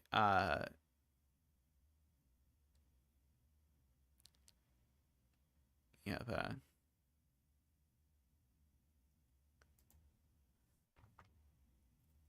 Okay, so if this is a 7, Crispy says that just breaks immediately. Because if this is a 7, then this number needs to be at most 3. But it can't be 3 because of the 3, 7 in the column, and it can't be 2, so it would have to be a 1. But now I can only put 8 and 9 over here, which is a super big problem. So yeah, if you pay attention to the column, this definitely cannot be 7. So this is a 7, which makes that a 3 and that a 7. Now, I need a number that's less. In fact, I need both of these numbers to be less than 7. So I need them to be from 1, 2, 3, 4, 5, 6. That one's apparently not 3. This one's not 3 either, because these need to be at least 4 apart. And they're not 4 either, because they need to be at least 4 apart. Now, that was a very cool spot. Yeah, that was great. They're not 2, because there's a pair in the column. So one of them is definitely 1. And that means that these numbers are from 6, 7, 8, 9, just because I need to stay away from everything else, and these can't be 7 or 9. So these are a 6, 8 pair, in fact, which makes these a 1, 5 pair, which means that one of these is a 2 for sure, and it means that one of these is a 2 for sure, and then it means that one of these is a 2 for sure, just by Z-wing. So one of these is a 2. If that were a 2, it would make that a 9, which looks okay to me. This isn't a 6 anymore. I kind of want to fill in the rest of this column just because there's not that much left in it, because there's no 6 or 8. It's never a 5 on a lockout line. If this were a 5, this would need to be a 1 or a 9, which might be a problem. I'm not prepared to say that it's a problem yet, though. Box 1 needs a 3. Where is it going to go? Says Mr. Don. And the answer is there exactly. Because if it went in the pink area, then I would have both a 2 and a 3 in the pink area. And the beautiful thing is that tells me this 2 doesn't place a 9 on top of the 3, so the 2 goes there, over in this box, which now means there's a 2 over in this column. That's not the 2 because it would place a 9 on top of a 7. So we should not do that. So one of those is the 9. Already. Hey, Naverio, how are you doing? I hope the answer is well. so the 1 in this row can only go in either the 4th or the 9th spot. So this is a 4 or a 9 just by weird Sudoku, because the 1, 5 sort of rules it out. So this is only a 4 or a 9. Yeah, I have been doing a sort of deep dive in the bucket today and doing puzzles from that were put into the bucket 7 or more years ago. That is a slight exaggeration, but I am prone to slight exaggerations. So these are, by the way, known. They're not 1 or 5, and they're not 6 or 8. So these are 2, 4, 9, just for the record. So that's never a 4. This is not a 4 or a 9.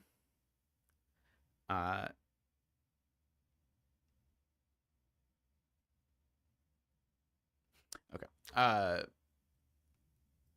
Let's see. There's a 7 over there. I really liked this 7 being in one of these two cells. And then I really liked the observation that 7 could not go here. Yes. Good spot from J40. If this is a 2, it immediately forces this digit to be a 4. But now I need to make sure that both of these numbers are bigger than 2 or both of them are less than 2 because there's a 2 on the line. But that does not work. Sorry. Both of them are less than 4. Both of them are greater than 4. Sorry. So because if this is a 2, this is a 4. And both diamonds need to either be bigger than 4 or less than 4. But we hypothesized that one of them was 2. So that super does not work. So that makes these a 4-5 pair, which makes that a 2. Which makes that a 2. That being a 2 makes that a 9. And now this digit has to be at least 4 more than 4 or less than 5. So this is either 1, 8, or 9. Oh, it can't be a 1, because if this is a 5, I need to make sure that it's bigger than 2, right? So both of these need to be bigger than 2. So we get this sort of 4, 5, 8, 9 business. Like that. I know one of these two is a 4 because I need a middle digit in this pink area, and 5 and 6 have gone. So one of these is a 4. And the fact that one of those is a 4 means that one of these is a 9. I was about to prove in a more complicated way that this couldn't be an 8. But chat has the simpler way, which is to observe that I already have a corner marked 8. So if there's a corner marked 8 that doesn't overlap with this, I should just fill in the 9 and the 4 and be done with it, which is probably fair. So this digit can only be 1, 2, 3, or 4, and it's not a 2 just by lockout lines and Sudoku. So that's not a 9. This is a 7, 8, or 9, and it's not a 7. Oh, if it's not a 7, that's not a 9. So this is an 8 or an... Oh, it's not an 8. I love that now. Oh. Well, that's sad. I was going to give a really awesome explanation that if this was an 8, it would put a 9 there and create a 6, 7, 8, 9 quintuple, which is a really cool proof. But unfortunately, there's a 6, 7, 8 triple, which really ruins everything and makes that a 9 and that a 9 and that an 8 and that a 7. Just by without having to resort to finding unorthodox quintuples. So we've got all of that. Did I not index any of those? I might have all of them indexed already. These are only a handful of things. They're only a 1 and a 6.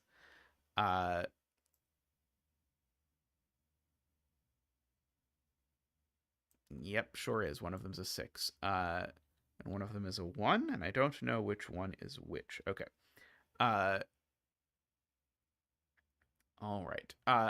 I do know that one of these is a 1 just by looking at the 2, 4, 9 triple. So by indexing one of these as a 1, which tells me that digit's definitely not a 1, which is not useful, but looks like it might be on the verge of becoming useful. It wants to be there. It wants to get there. So no 3 or 5 here. No 8s in the center. These are just a good old 1, 3, 5. Coming in here. So the 5 gives me an 8 here. The 1 gives me an 8 over here. These two digits are something and something. It's not 1. They're 4 and 8. Have I been supposed to be even odd coloring this puzzle the whole time? I'm not sure.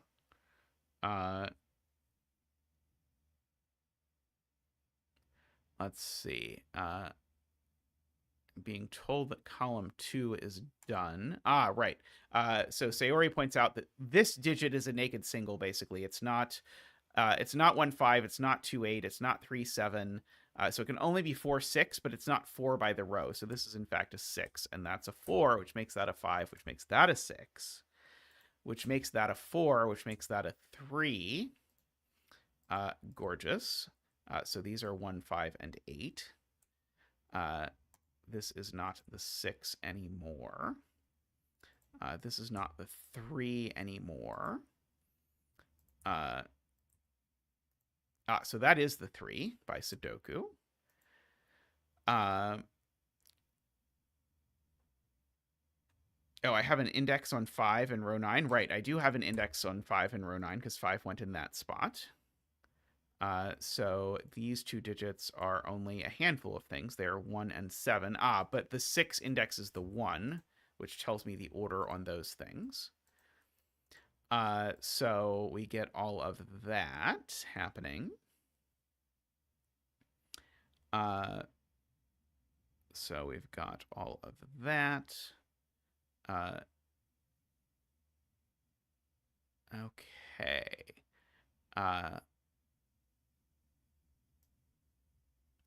Much has happened. Let us mark up all of this stuff. So I know there's a 1 in here, so there's never a 2. And I know there's an 8, so I know there's never any other high digit. But I don't think I know whether it is the 4, the 5, or the 6 that are in here yet. I probably have to look at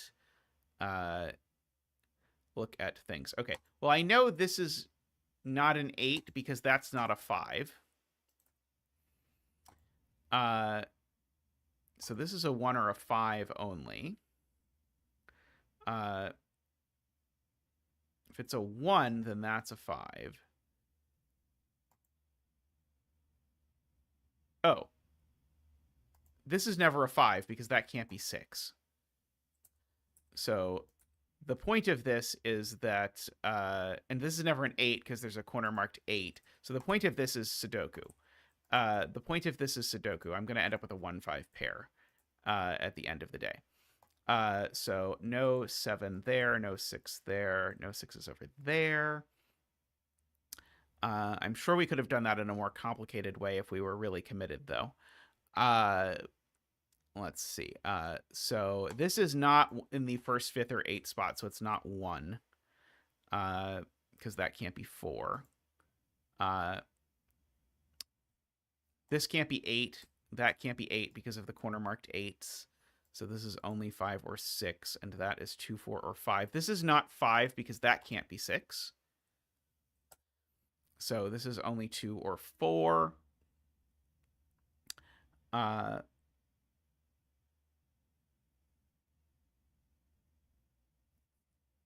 Let's see. If this is a 5, that would be a 6. Well, one of these is definitely 6. Oh, one of these is definitely a 6. And if it's this one, it doesn't tell me anything. I didn't take 8 out of this cell either, apparently. The 8s are the gift that keeps on giving, really. There's a 3 up here just by Sudoku, Garion points out. That 3 and that 3 place a 3 there. So we get that. And now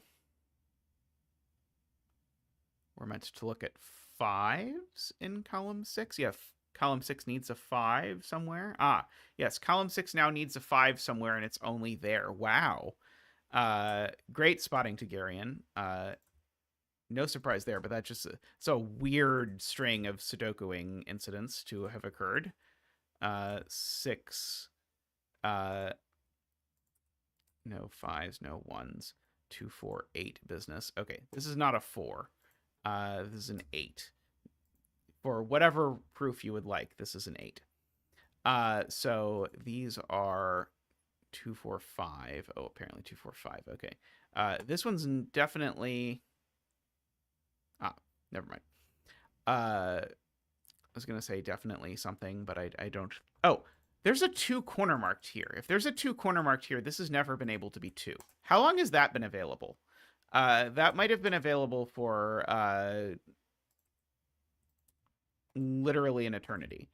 Because that 2, I don't remember even when I corner marked that so long ago, I don't even remember it. So 4 and 9, and 5 and 2, and 1 and 5 and 1.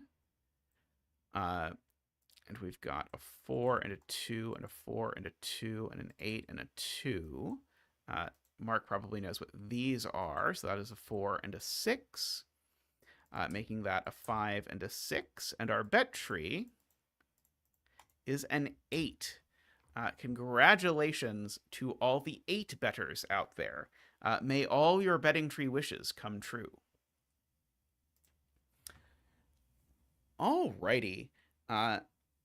I am going to take a brief break and then come back, and we're going to do one of my puzzles.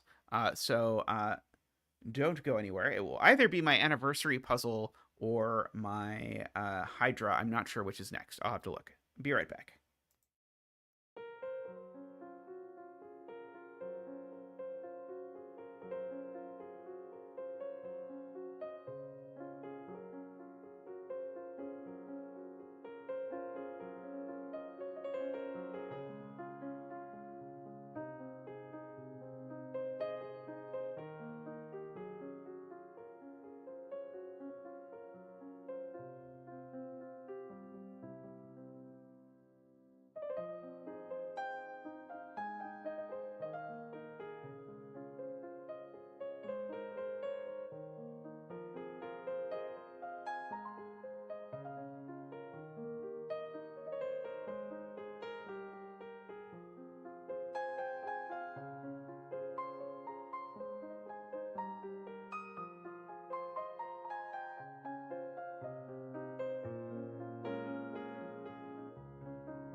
Alrighty, welcome back, everyone.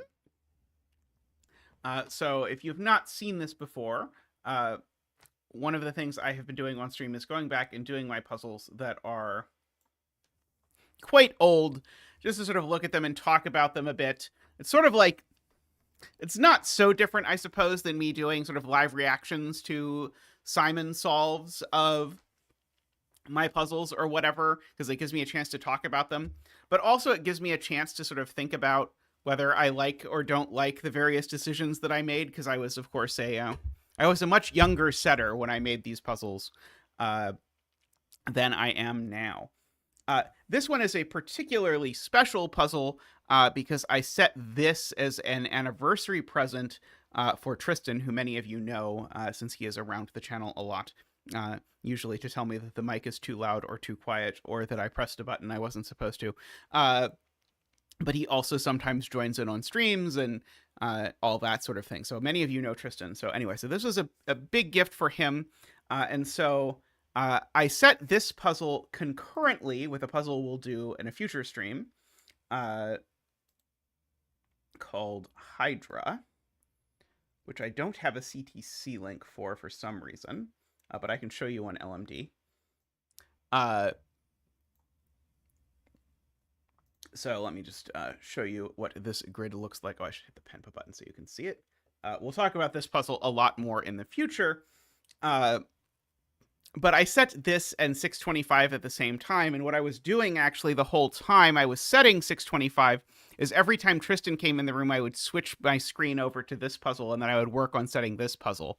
So this whole puzzle was all a sort of ruse so that Tristan would not see I was working on this, so he'd be surprised.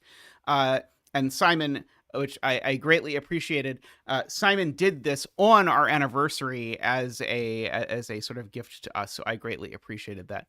Many of you may have never seen this puzzle before, because the only place this puzzle was ever published was on Cracking the Cryptic. I didn't really want LMD comments about my my marriage or whatever.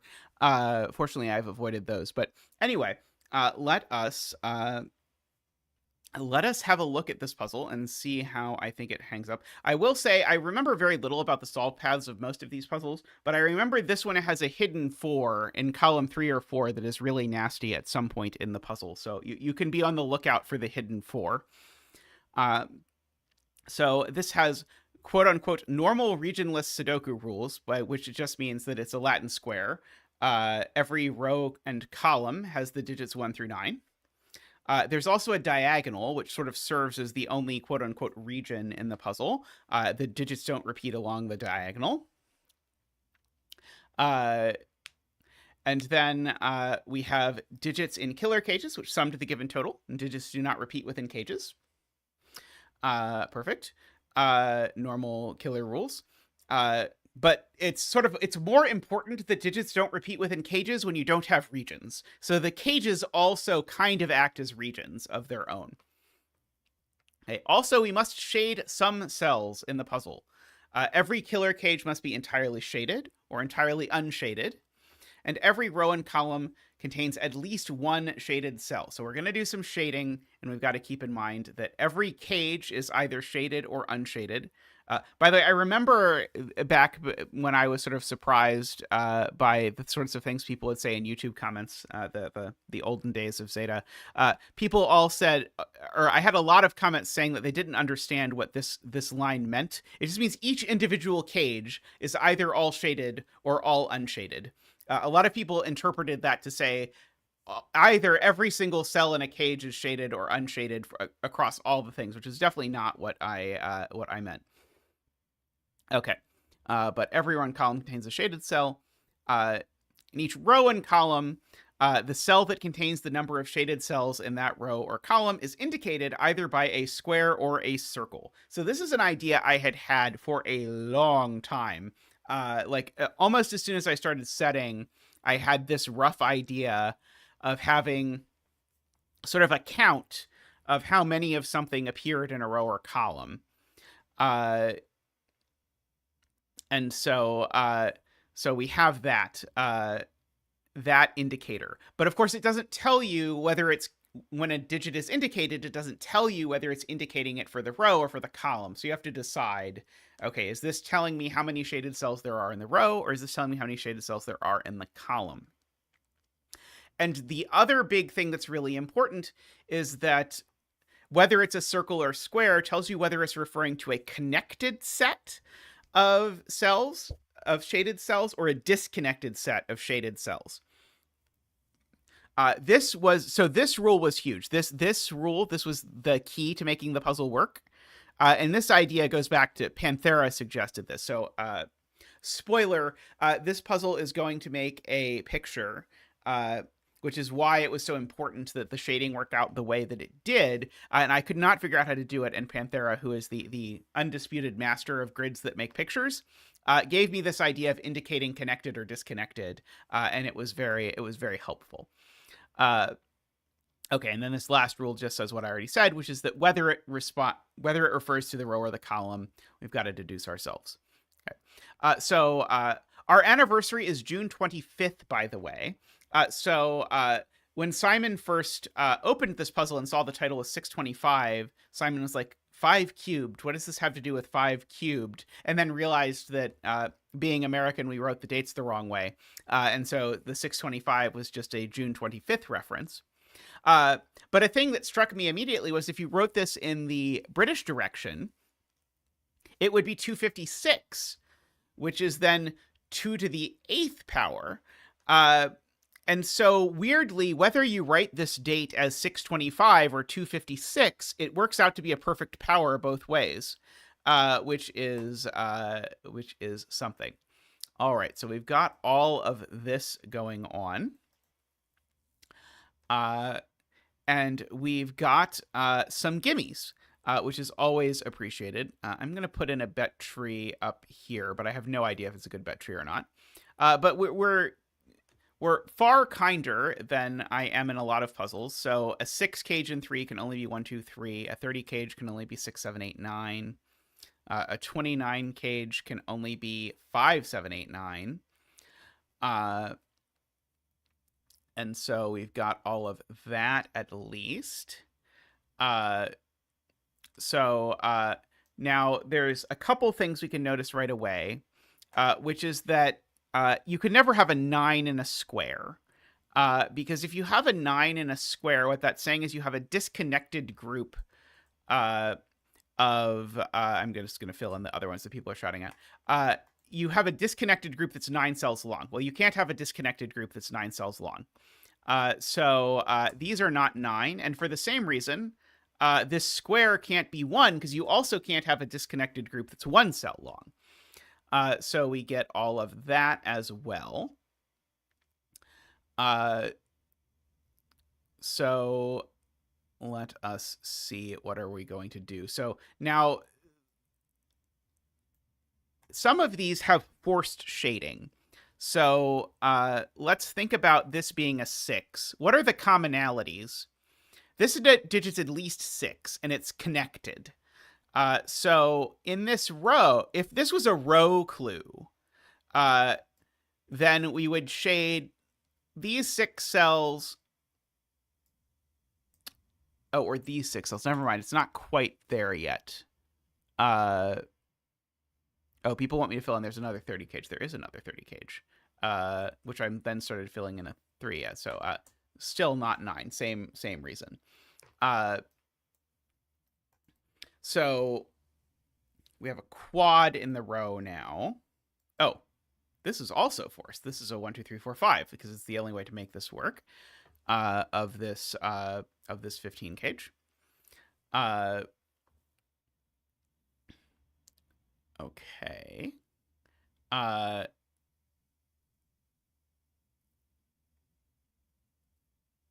And we've got a 1, 2, 3, 4 quadruple in column 5, which seems very useful.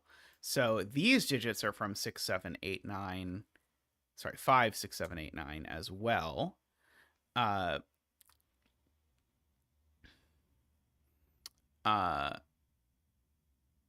Let's see. Yeah, now we've got a 5, 6, 7, 8, 9 quintuple in this row. So this isn't a 5, and these are from 1, 2, 3, 4. I can turn on row column labels. Thank you for asking. Yes, that makes it much better.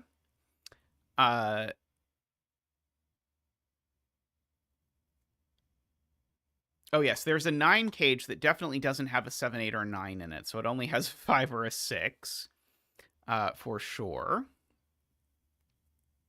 Which means that these are from 1, 2, 3 for sure. And one of them is a 1 for sure. Which looks up at that and says that, in fact, actually, we've now placed a 1. And so we get to do a 1 dance.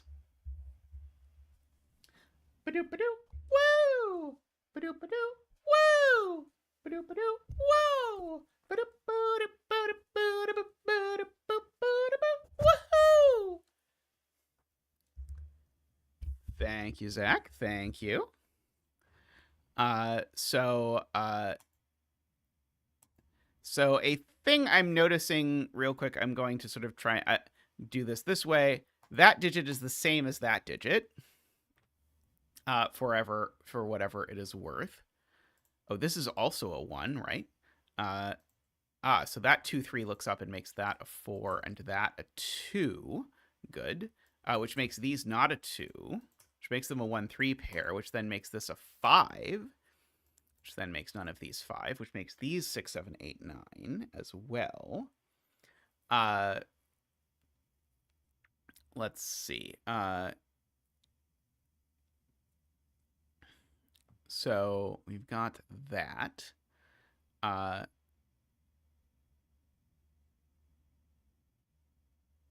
see. We've got an awful lot of high digits running across. Right. One of these is a 5. Because in this row I need a 5, so one of these two is a 5. So neither of these is a 5. And now I think that's finally going to let me start my shading. Because this digit being a 7, 8, 9 and being contiguous is huge. Because if it's 7 contiguous shaded cells in the row, or 7 contiguous shaded cells in the column, there's no way to avoid shading this. In other words, if I don't shade this cell, then I can't make 7 or more contiguous shaded cells in the column, and I can't make 7 or more contiguous shaded cells in the row. So this cell is going to be shaded. We'll make it purple for shaded. For whatever that is worth. Okay.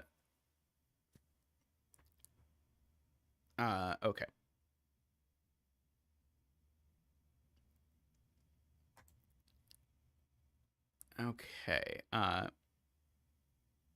Yeah, so this is from 1, 2, 3, 4, 5, and it's not 1, Nicholas points out. I agree with that assessment.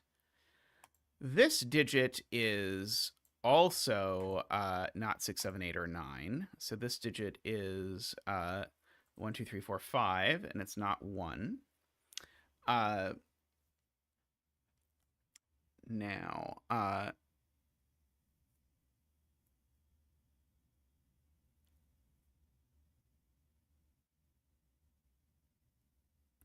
so there's some math to do here, I guess. 6, 7, 8 is 21. Is that interesting? Maybe that's not interesting.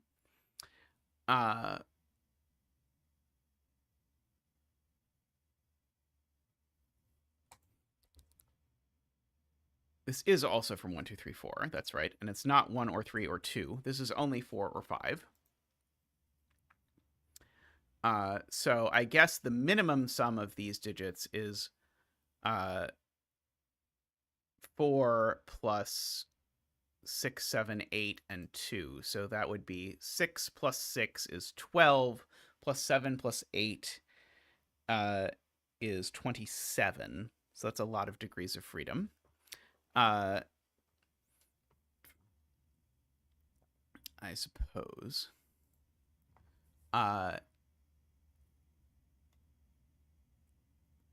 Let's see.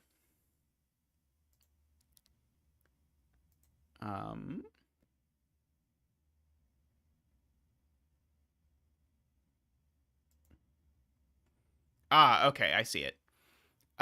This digit is the key.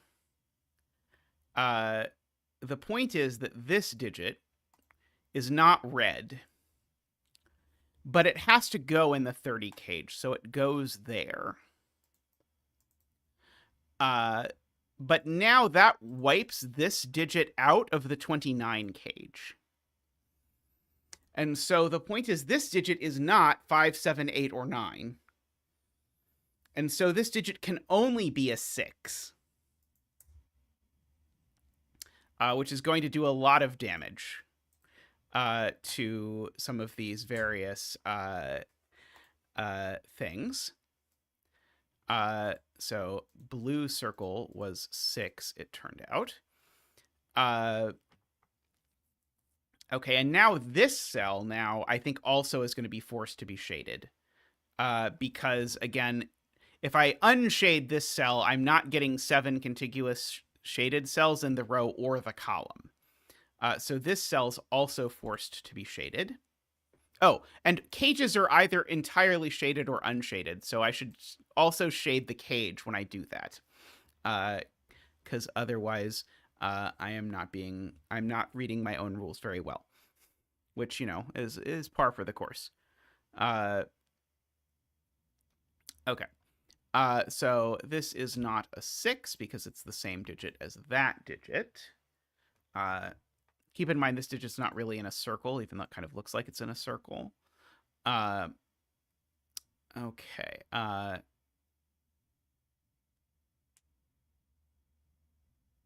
Row 5 needs a ketchup. Right. Row 5 needs a ketchup. It's part of this quad. It's not one of these, so it's one of these two, but it's not there, so it's there. Wow, that was slick. Good spot to Paul Fly. And so it's not 5, which means this is 5. Great spotting by Paul Fly there. So we have that. Now, by Constanza. Sorry. Apologies to Constanza.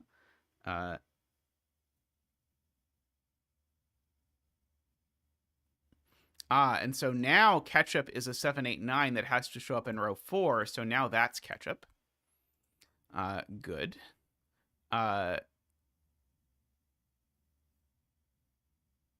Okay.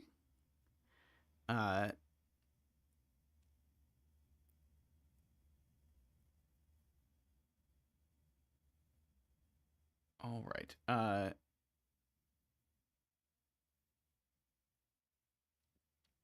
So we've got that 5.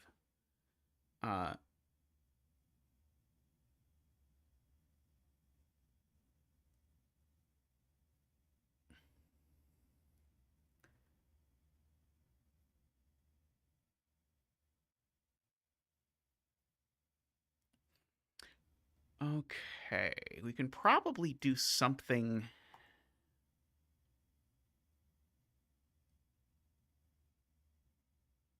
more with the coloring. Yeah, this is definitely a column clue. We might start trying to indicate whether something is a column clue or a row clue. So I'm going to make column clues orange X's. So this is definitely a column clue because it's the only digit in the column. So it must be the column clue, as Ron points out. So one of these two is a row clue because the row needs a clue. And so one of these being a row clue, whichever one it is, it's huge. And so the row clue is at least 7. So that means this is certainly shaded. And so all of that gets shaded regardless. And in fact, actually, because... Oh, no, sorry. That was a lie, because the row clue could be 7 but not contiguous. Sorry, I was wrong. Sorry. The row clue could be shaded. The row clue could be this unshaded business. Sorry, yes, you are completely correct. That was not correct.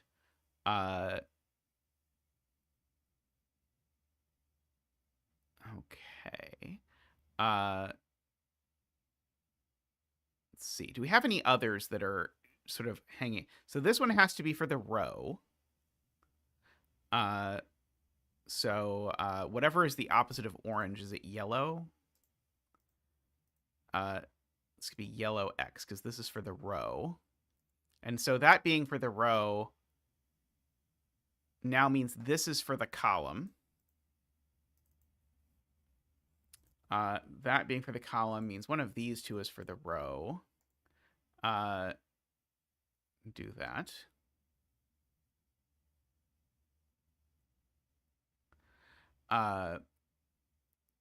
do like a little bit of that. Yeah, one of these is for the row and one of them is for the other column.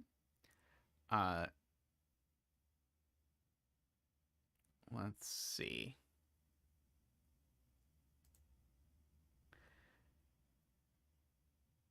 Is there something to be said about this 5? Not sure.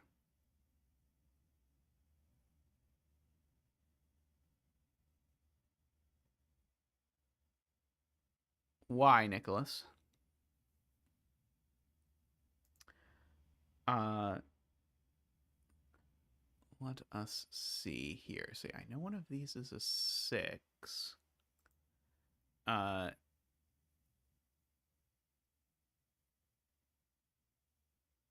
Row 5, column 7 be an 8.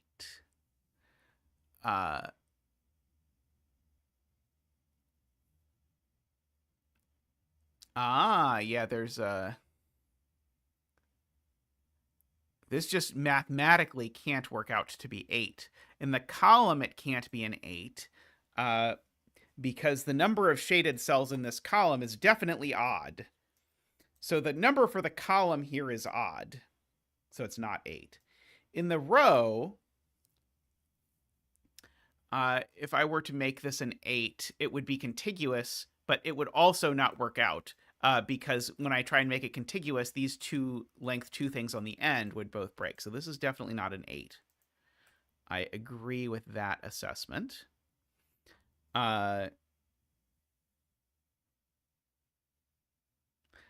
The clue can't be clued, or the column can't be clued multiple times because those digits would be the same digit, because it's just a straight up count of the number of shaded cells, and I can't repeat things.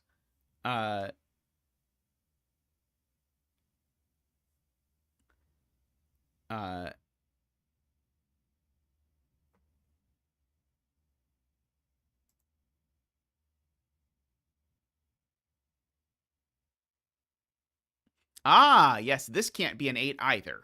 That's beautiful. Yes, this can't be an 8 either. It's good spotting. If it tries to be an 8 in the column, keep in mind that this is a circle. If it tries to be an 8 in the column, we run into the same problem, that the number of cells in this column that are shaded is definitely odd. If it tries to be an 8 for the row, we run into the fact that there's these length 2 gaps at each side.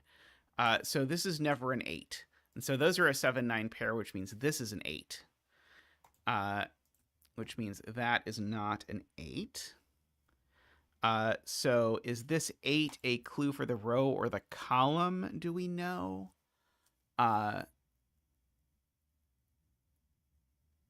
Well, this column now definitely has a contiguous string of 7 as its clue, so this has to be shaded. I can at least do that. Because if this were unshaded, I would get at most 5 for the column. So this cage is shaded. Because one of these is the... Oh, I don't know that, do I? I don't know that. Sorry, that could still be the column clue. I missed the square.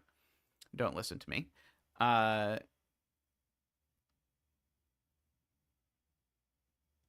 Oh, yeah, column 3's clue is this thing. So that can be a yellow cross just to indicate that...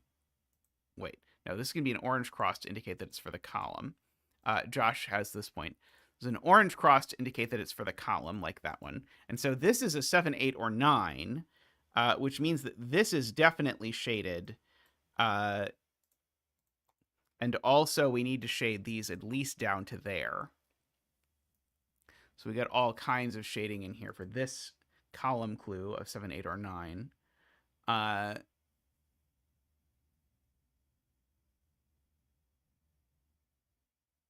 Right.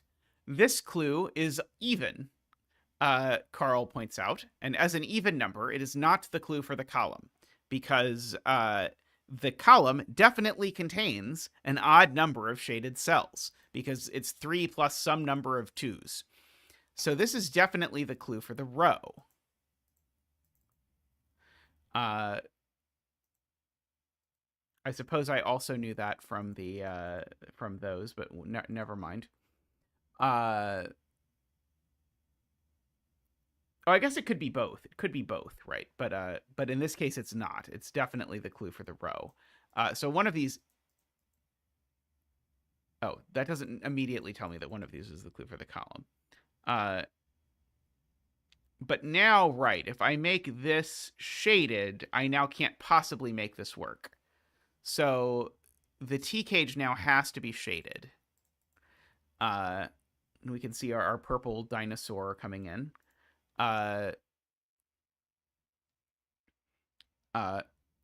Sorry, unshaded. I meant unshaded.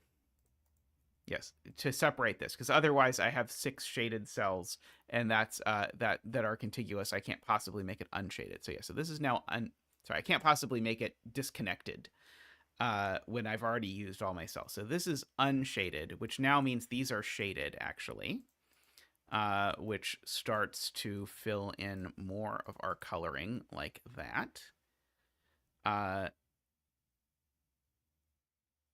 Hey, Screaming Ice Cube. Hope you're doing well.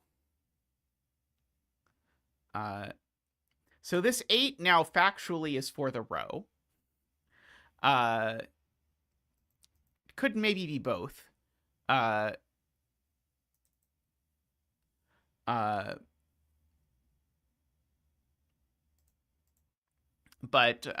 it's at least for the row.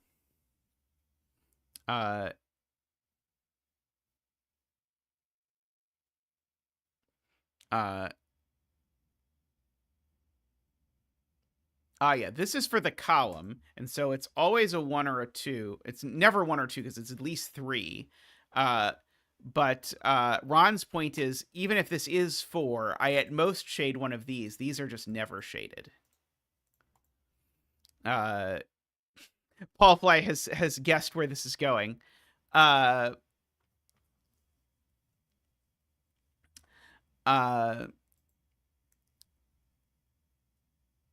So this being unshaded automatically unshades the rest of this. Yeah, this is not 1 or 2, and is at most 5, and so by virtue of being 5, it could shade any of those, but it can't shade this. So this is now unshaded.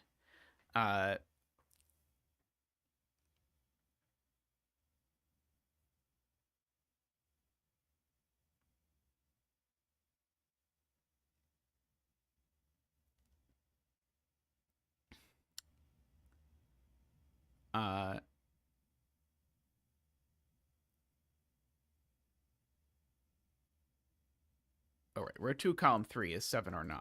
It's not 8.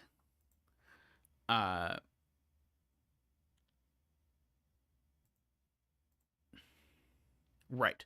This is definitely not for the row, because the row we already have clued. So this is for the column. And if that's for the column, it means this is for the row. I should leave it as red circle. But it means this is for the row. And this being for the row means it definitely has to be a 9. So that's a 9, and that's a 7.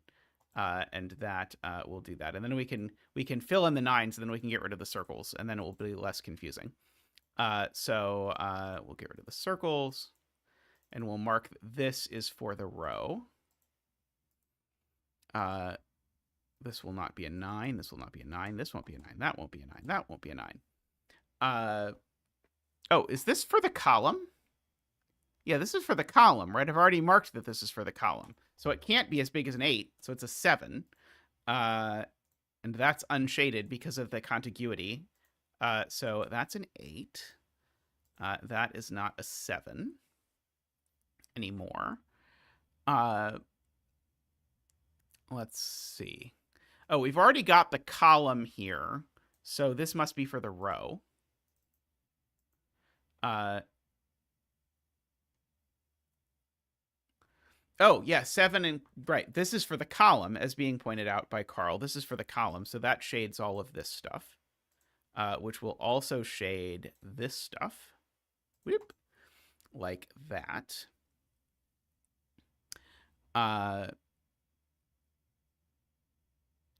Let's see. So this is at least a 4. And it's not a 6, 7, or a 9 for sure. Okay, this 5 now must be for the row because it can't be for the column anymore because I just can't get 5 contiguous shaded cells given that this is blocked. So this is for the row. Which makes it yellow. Let's see. This is a 2 or a 3. It's definitely for the row because the row only has the one clue. And if it's a 2 or a 3, it's definitely shaded, which makes both of these shaded as well. Which I guess now tells me that this column is disconnected. So that's the clue for the column. Which is a 4. So if this is a 4, I can't shade this cage now because that would make it a 5. So this cage is unshaded. Did I miscount something? I think that just makes that unshaded. And makes this shaded to get to 4. Because I need 4 shaded cells in the column, so I need to shade that. This 5 now I've marked as being for the row, so that has to be shaded, and now these are unshaded.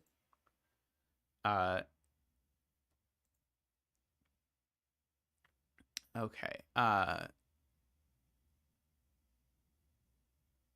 This is for the column, because it's not for the row.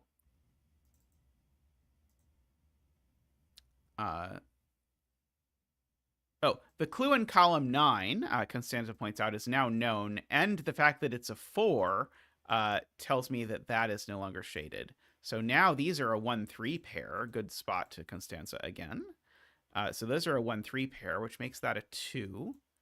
Makes those not a 2, makes that not a 2, those not a 2, those not a 4. These are a 1-3 pair now, so that makes that not a 3 and makes that not a 3, and that actually makes these a 4-5 pair, which has made this a 2. Let's do the math and see if I'm going to appreciate it or not. Yes. So if there's a 2, fortunately I don't have to do the math. Sven will just do it for me. There's a 2, a 6, and a 9 in a 5-cell 30 cage, so the other digits are 5 and 8. It would seem, making that a 7. And which has made this a 4. It's a 1-3. Okay, that gives me a 1-3-5 triple in the row, which has made that a 4.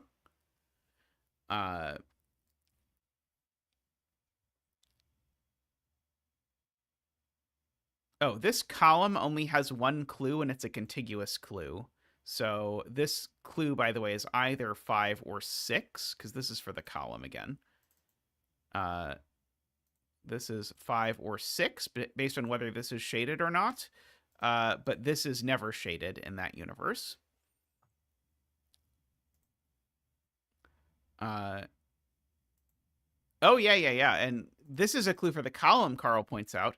There aren't 8 cells to make shaded in this column because 2 of them are already unshaded. So therefore, this must be a 6, and that must be an 8.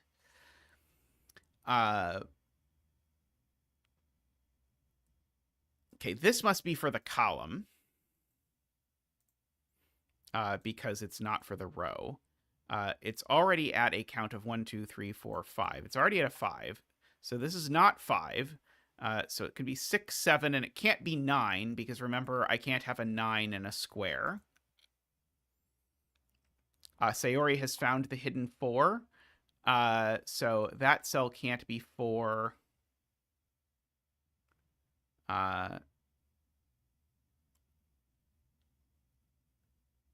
Was it hidden for the row? It's a naked 4. Let's do it carefully. So So Sven will already tell me it's not a 2, 5, 6, 7, 8, or 9. So this is a 1, 3, or 4. However, it sees a 1, 3 pair in the 9 cage, which just makes this a 4. Very nice. That was a very good spot. Let's fill in the rest of this column now. 1, 2, 3, 6 going on. Sure.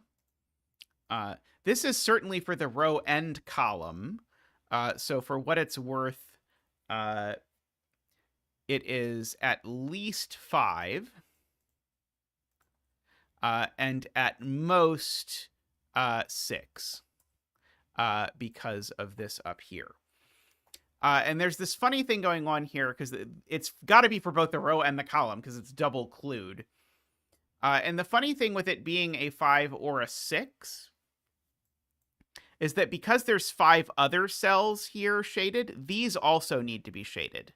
Because this is either shaded or not, but I need 5 other shaded cells. And now this can never be shaded for basically the same reason. Because if this was shaded, now I couldn't possibly make this a 5 or a 6. So that's not shaded. And now that lets me finish the shading there and unshade that. Because of that 4 clue being for the column. Now the row, remember, needs 4 needs 4 shaded cells. So one of these 2 is shaded, and it is impossible to guess which one it will be based on any sort of pictorial or other logical conclusion. Okay, this is not a 3. This is not a 3. This is not a 1 or a 3. Right, this is a row clue. And now there's 6 shaded cells in the row, as Paul Fly's point. So this has now got to be an 8. And if it's an 8, I know what the shading for the row looks like.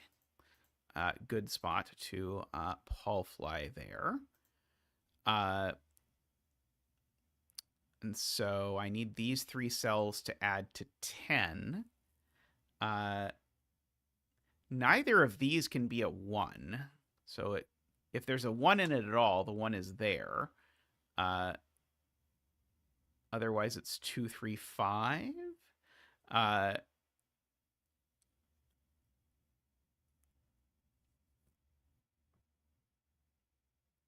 Yeah, there's 1, 3 pairs looking up here. So that's one of the 1, 3s on the diagonal, and one of these is the 1, 3 on the diagonal. I certainly know that this is a 1, 2, or 3. And it seems not to be a 2. Oh, this is a 1 or a 3. So this is the other 1, 3, in fact. Because it can only be 1 or 3 by the row. It's the most it could count. So this is not it's not a 2 by the diagonal.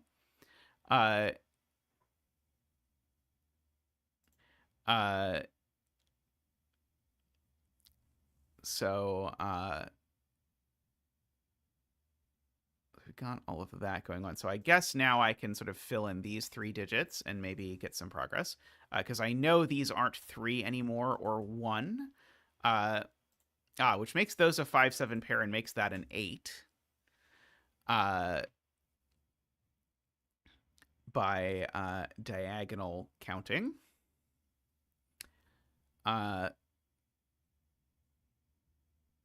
Okay.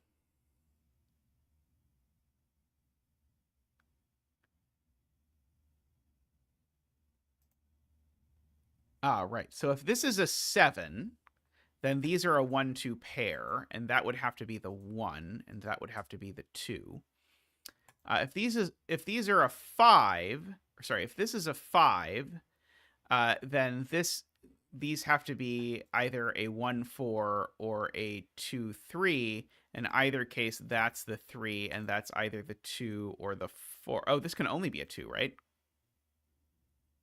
I think this can only be a 2. Because let me just do it this way.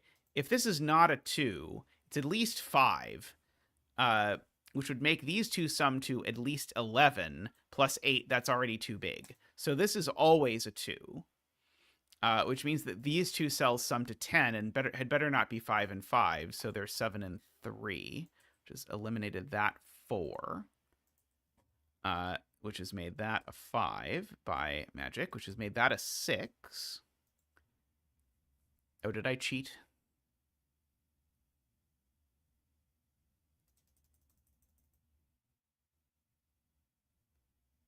Is it not? Can I not say that this is a 2? Because if this was at least a 5, these would sum to at least 11. Plus 8, that's still 19. So this is still a 2. Oh, my problem was that I didn't add these correctly. I see. The problem is that these sum to 8. I see. Okay, and so this is a 1 or a 3. So even though this is a 2, I don't actually get anything out of it. Let's see. I'm going to fill in this cell because I see that this cell is neither 5 nor 7 because it sees the 5-7 pair on the diagonal. So this is always 3, 4, or 6. And I'll fill in this one as well for the same reason because it's not 5 or 7 and it's not 3 either. Neither of those was as helpful as I had fantasized about.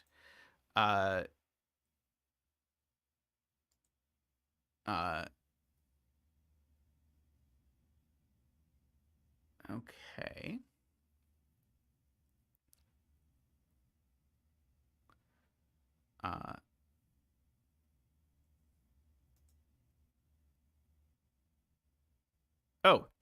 Oh no, this is 6 or 7 still.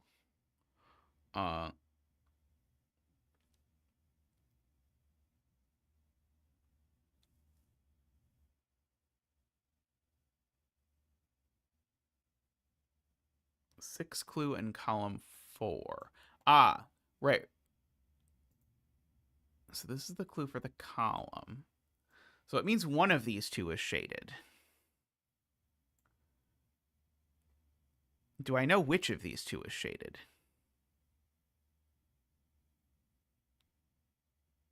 I don't think I know which of these two is shaded, do I?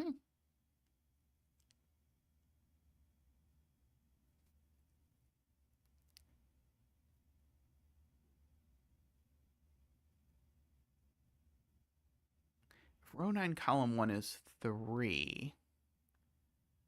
Row 8, column 5 is 2. Ah, okay, yeah. So if this is a 3 and this is a 2, then we've got 5 total shaded cells in here.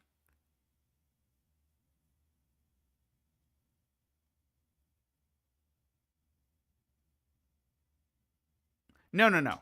If this is a 3, that's a 3. Sorry, I am bad at life. If this is a 3, that's a 3. And the point is that would shade both of these, and then that would make this a 7, not a 6. Okay. I did that in a real complicated way that was, I think, unnecessary, because I originally misdid my Sudoku. If this is a 3 by Sudoku, so is that. And so then all of this stuff is shaded, but it's not allowed for all of this stuff to be shaded. So therefore that's a 1. And as soon as that's a 1, these are both unshaded. And now because those are both unshaded, my 6 now in the column is telling me I need an extra shaded cell up there. So that will give me my 3 and my 1. That won't be a 3. These won't be a 1. So yeah, one of those will be a 1. Like that. Okay, that is not a 1.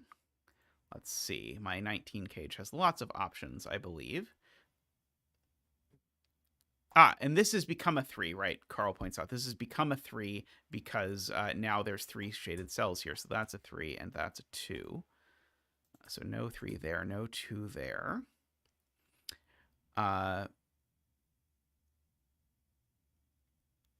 Let us see.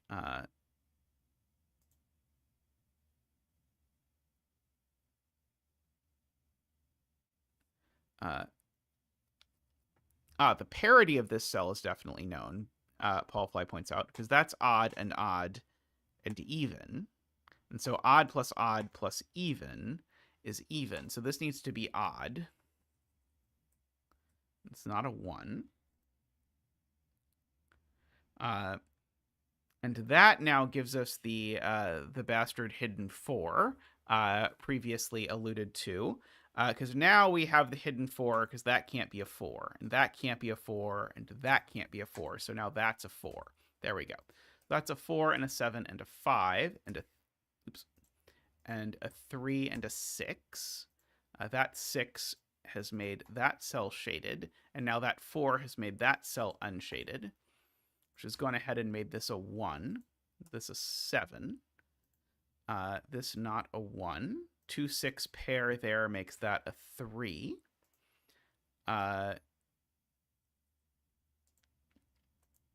We have to think a lot about we don't know the coloring yet, so we'll have to sort of debate if we can figure out what the picture is. Yeah, annoyingly, both of these still work as potentials for filling this in. Let's see, these are a 3, 6 pair. This is apparently a naked 2. These are a 4, 5 pair, which makes that a 1. These are a 4, 5 pair, which makes that not 4 and that not 5 by cage stuff.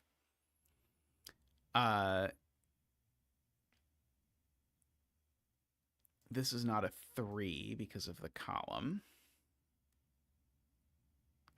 Oh, the column 6 clue I never filled in. That will probably make life better, because the column 6 clue is now a 6. Thank you, Paulfly. That is a 6, so that's a 3, and that's a 6. So that is not a 6. That's not a 6. That's not a 6. This has some options. Apparently has nothing but options. So we've got that.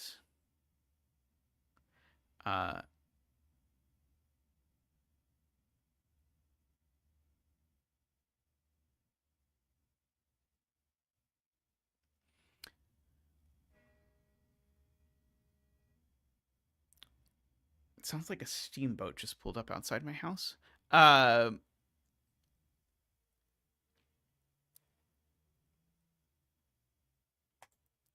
2 in column 2 is a good spot. Or I could just mark this and see that these are a 5, 9 pair. But that's a 2 because it's the only place for 2 to go. And this 5, 9 pair here has made this a 6, which finishes our coloring.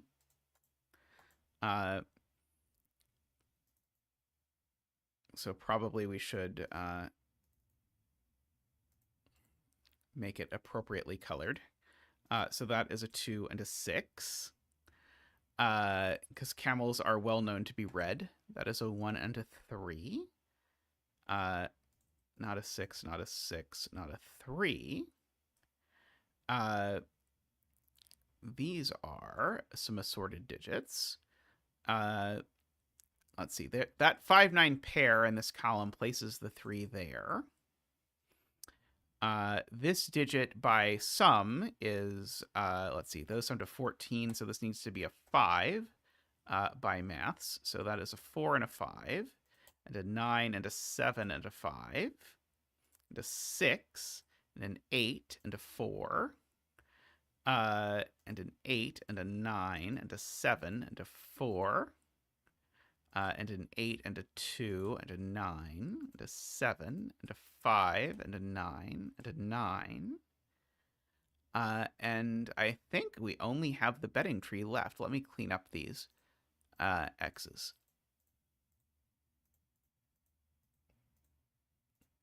Whoop-a-doop-a-doop.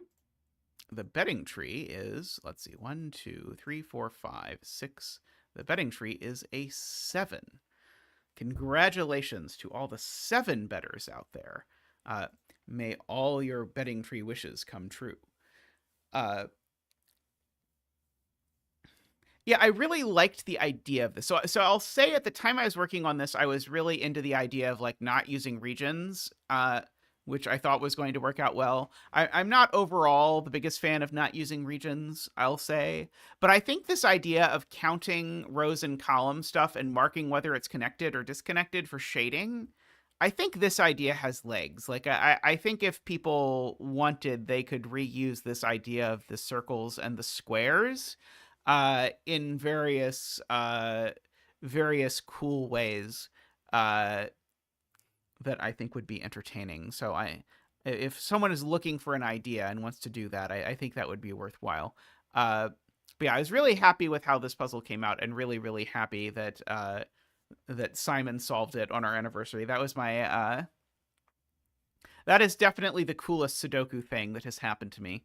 So it was still like, it was late enough in my setting career that it was something I was really, really proud of and happy with, but early enough in my setting career that it was still like amazing every time I got a CTC feature or whatever. So that this was really, it meant a lot, and I greatly appreciated what Simon said for us about the camel and everything. So anyway, so this is the puzzle I'm most sentimental about, certainly. And there's a lot of like, this is also like a very mathy puzzle for my my standards. Like, there's lots of sort of killer math, although most of it you got sort of away with right at the beginning because they were all forced. But anyway, I'm going to take a short break, and then I'll be back with another puzzle. So I will see you all in just a moment.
Alrighty, welcome back, everyone.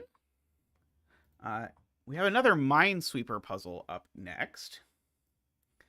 So this is a friendly Minesweeper puzzle. You too, Mr. Dunce, drive safe. Enjoy London. So in this puzzle, a cell contains a mine if it's friendly. So friendly means it matches either the row number, the column number, or the box number.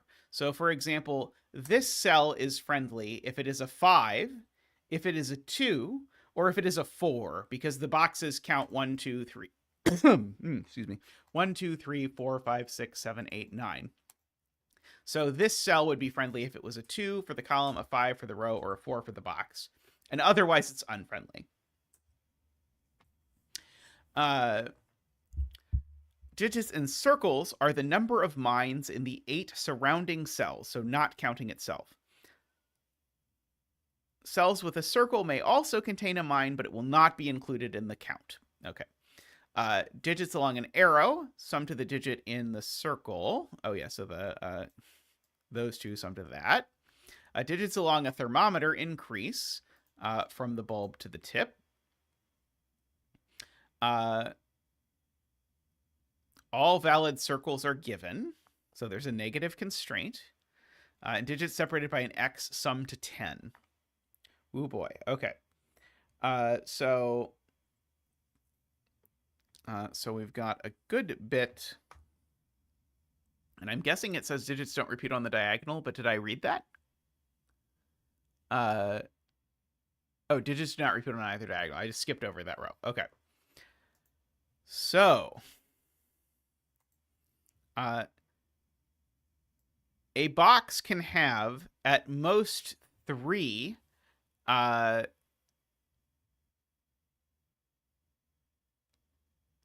Oh, is it negative on X? Oh, yeah, it's negative on X's as well. Okay, oh boy. Okay, so we're negative on X's and friendly sweeper cells. So one of these numbers is huge, which is going to be interesting. It's probably not this one. I guess I know that these two are the same digit. Is that worth noting? It probably is worth noting.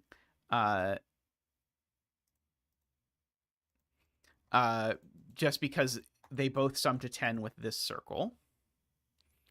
And that circle goes down here somewhere. I don't think I know whether it goes on this X or not immediately. Yeah, I almost assuredly want to color the X's.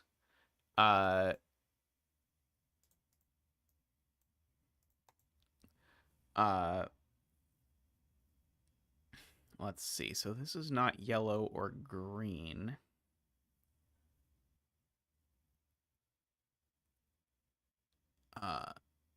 This is not yellow or green.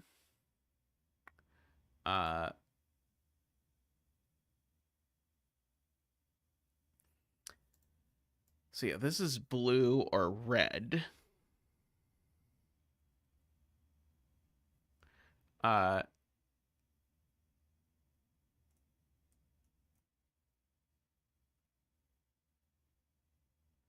Okay.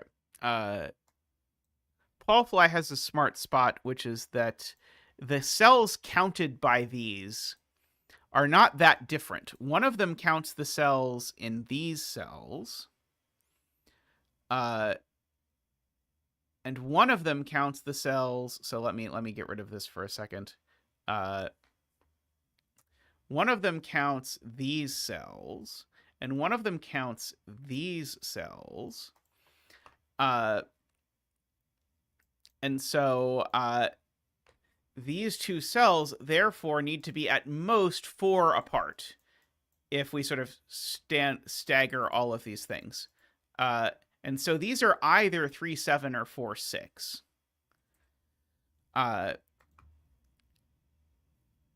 Now, one of them being 7 is probably going to be really optimistic. Well, that one's definitely not 7, I'll tell you that. Because it would be at the bottom of this abyss. But that does mean that this is a minimum of 4, 5, 6, and a maximum of 9, 8, 7, which means that this is 6, 7, 8, or 9. This is 5, 6, or 7. And it's not 5 because it's on an X, so that's not 6. And this is 4, 5, or 6. And it's not 5 because it's on an X. So this is 2, 3, 4. This is 6, 4, 3. So we've got all of those things going on.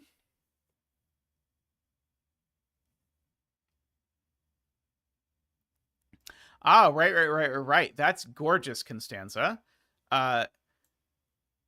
In row 4, there's 3 digits left. 2 of them sum to 10, and one of them is 5. So the 5 actually has to go here. And we can do the dance of the 5s. Ba-doo-ba-doo. Woo! Ba-doo-ba-doo. Wah! Ba-doo-ba-doo. Wah! Woohoo! Thank you, Zach. Thank you. I'm going to go ahead and guess that for a bet tree. We'll see how it goes. So these are the 2 remaining. We'll make that... Actually, is red a bad choice? Maybe red is a bad choice. We'll make it purple.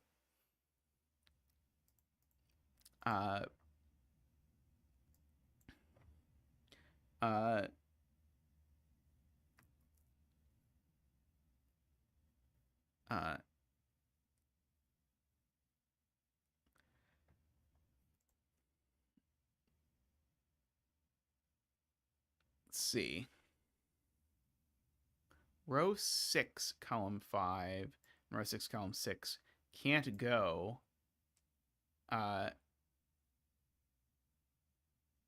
Ah, right. So these two cells, if they're not yellow or blue, Garion points out, they go here, but then there would be an X. And so they're not yellow. So they are yellow or blue, but they're not yellow. So they are blue, which then means these are blue because I have to put two blues in this nonsense place. And so they'd better go there. And so, yeah, those are yellow or green, and then those are the other one of yellow and green. Uh,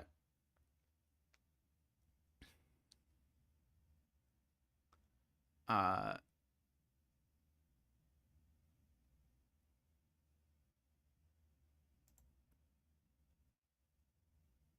yeah, and so this can't be green for the same reason that Garion spotted. If this was green, then those would both be green, which won't work. So this has got to be yellow, which means that these are green.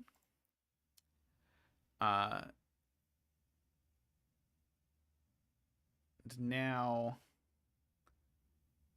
I was about to argue that these cells couldn't be green because they touched a green, but then I came to understand that that was probably not a fantastic deduction as these things go.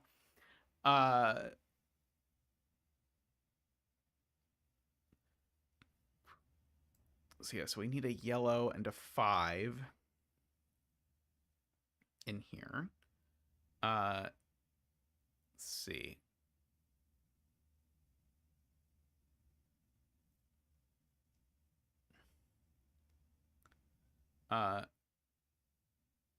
Row 4, column 3 is 7.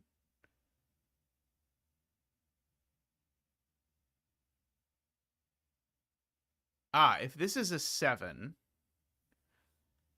then this needs to be a 3 by the X. So all of these cells would have to be friendly. And Paul Fly's claim is I can't make all 7 of these cells friendly for some reason. Oh, right. Because this cell would also have to be friendly, and being a 3 would not make this cell or this cell friendly. Right. Good spot, Paul Fly. So right. If these are the 8 cells that can be friendly, if this digit is a 7, then red is 3, and neither of these cells is friendly, and now it's not a 7 anymore. So this is not a 7. These are a 4-6 pair.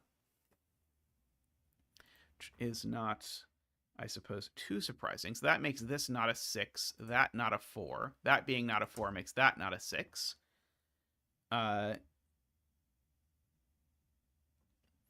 And so this is not a 4 anymore, apparently. Oh, this can't be a 6 either, because if this is a 6, it would break the negative constraint. And so this is a 7, and this is a 3, and so that is an 8 and a 9 and a 2. Going on.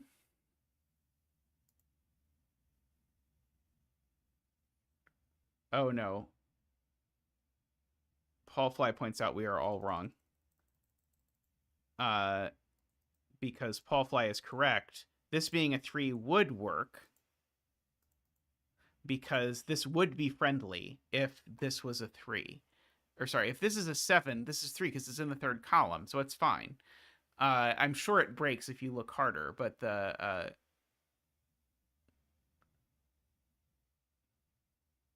So if this is a 7...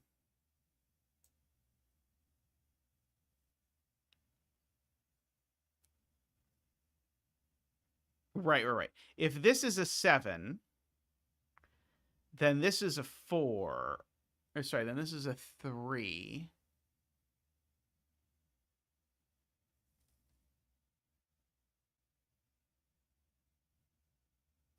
So this would be a 4 or a 6, and neither... No, 4 or 6 could be friendly.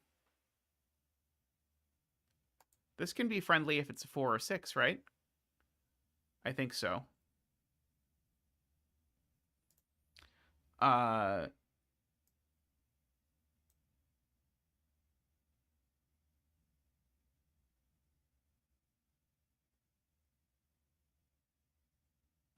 Oh, okay. So here's another argument that goes back to what we said before about sort of the ringing part.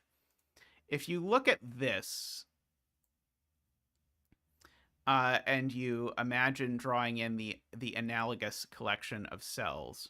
If there's 7 friendly cells on the orange ring, and there's only 3 among the highlighted cells, then it must be the case that these 4 cells... Oh no, this still doesn't work. I still don't quite buy it. It's so close to breaking, but I don't think it quite works. Right, this is not friendly.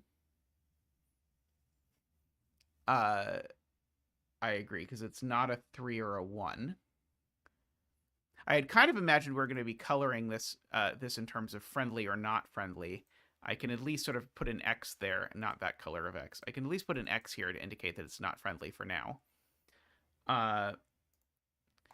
So now if this is a 7, I need all of these. So because this is never friendly, if this digit is a 7, I need all 7 of these cells to be friendly. But if this is a 7, this is a 3, and it's not. Okay. Okay, I think we're finally there. So I think at great emotional expense, I think we have gotten there to actually proving that, yes, there are too many non-friendly cells around to handle that. I certainly don't need my red circles anymore, by the way. So I can probably start doing like Xing and stuff or something. So this cell definitely is friendly. This cell is not friendly. This cell is not friendly. One of these 2 is definitely friendly. For what it is worth.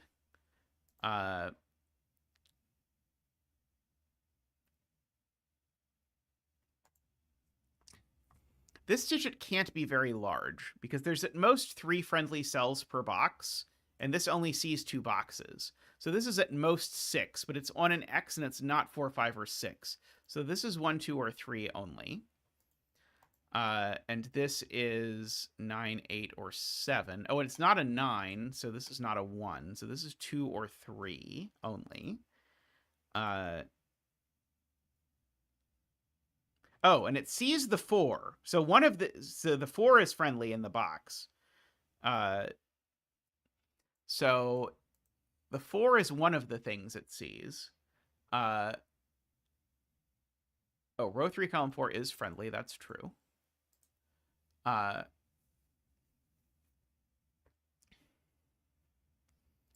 This number is also at most 6. And it's not 2 or 3, and it's not 1, because it already sees more than 1. So we get that. So this is 4, 5, or 6. Oh, it can't possibly be 6, because again, there's at most 3 friendly cells per box, and it can't see 3 friendly cells over here. It can only see at most 2 friendly cells over here.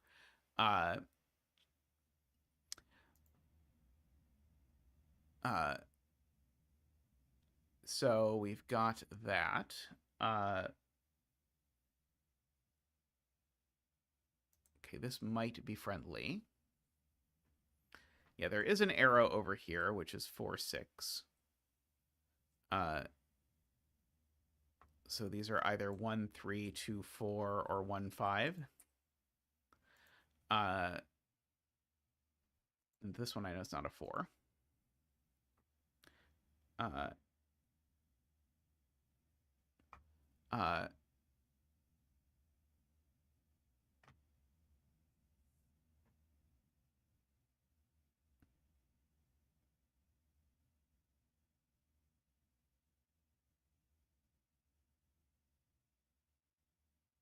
Oh, I think I screwed something up. I think I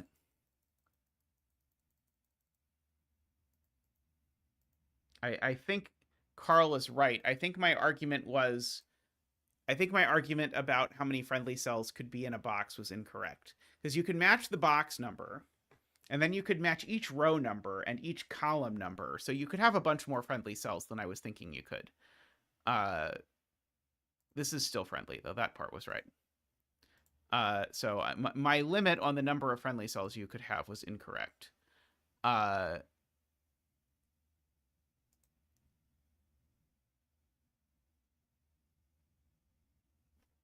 these are still 4, 6. And these are still from 1, 2, 3, 4, 5. And that's still not a 5.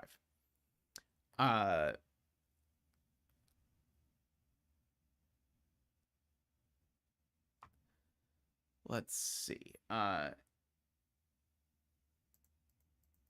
1 in this box is either there or there.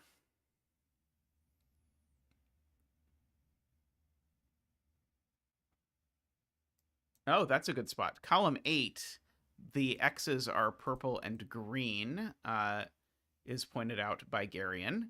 And so where does the other yellow go? Not there because of the negative constraint. So that cell is yellow, and that cell is blue. Which is very nice.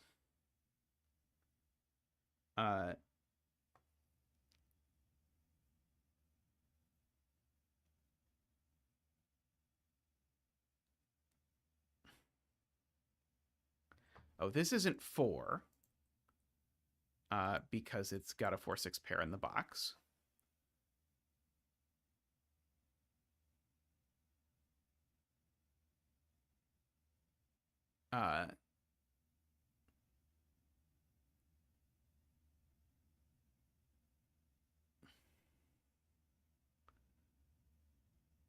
Yeah, row 2, column 8 is the lower one. So this is 2, 3, or 4. Oh, and it's not 2. So this is only 3 or 4. Oh, and it's not 4, actually. This is just a 3. This cell, that's very cool. So this is the these are the 2 cells that add to 10. And so and this can't be 1, 9. It can't be 2, 8 because of the 2. So it's 3, 7 or 4, 6, but it's not 4, 6 because 4, 6 is yellow. So this is 3, 7. And so that's a 1. This number is more than 3.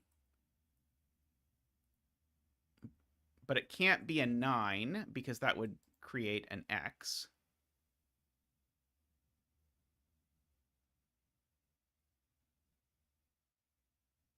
And row 3 shows us that green isn't 3, 7. So this is purple and this is green. Good. And so now this isn't a 3 because green doesn't have 3 in it.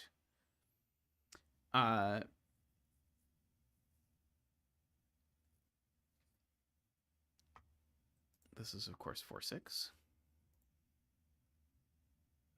So yeah, this is 1, 2, or 8, 9.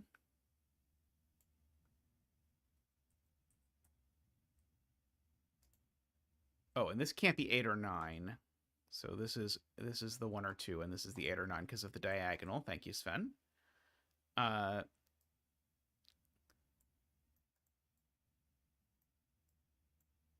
Okay, so 3 I think is placed in this box because 3 is not going along this diagonal. Oh, maybe I'm wrong. 3 is not blue, 3 is not green, 3 is not yellow. So 3 is in one of these 2 cells at least. Oh, no, 3 is placed. I'm right. This is 3. Which now makes this a 4 and this a 1. Because I can't do 3 plus 2 is equal to 6. That doesn't work. Okay, and so now I know purple is 3, 7, and blue is what? Blue is 2, 8. And so that's a 9. These are always 1, 9. These are always 2, 8. That's the 2. That's the 8. These are also 2, 8. Apparently. Yes, because of the diagonal, that's 2, and that's 8. This is purple. I should mark. This is not purple. So one of these 2 is purple. This isn't 6 anymore, as we have noted. All right. Yes, there's another 4, 6 in box 5, Sayori points out, that doesn't go in a row with 2 4, 6s and doesn't go next to a 4, 6, so it always goes there. So one of these 2 is a 5. And the other is a 7, so I might as well actually just mark it as a 5, 7 pair. The 9 in this row is placed here, and I suppose I should mark that 9 is green. 8 is blue, and 7 is purple. This is the 3.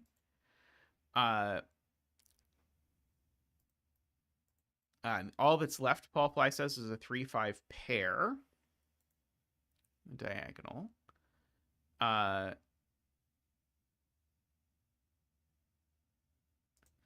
This is friendly. And this is a circle. So this is the only friendly cell out of all of these. Unfortunately, 4, 5, or 8, none of them would make this friendly. And unfortunately, only 3 or 9 would make this friendly, and it's definitely not either of those. This is a 5 or a 7, I suppose. One of these two is a 1. So I need a 1 in the row, and it's not allowed to go next to the 9.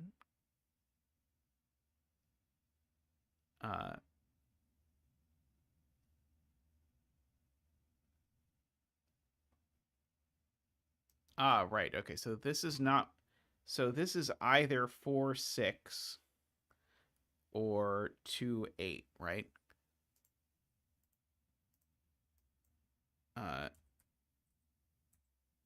And that's not an 8, and that's not a 2.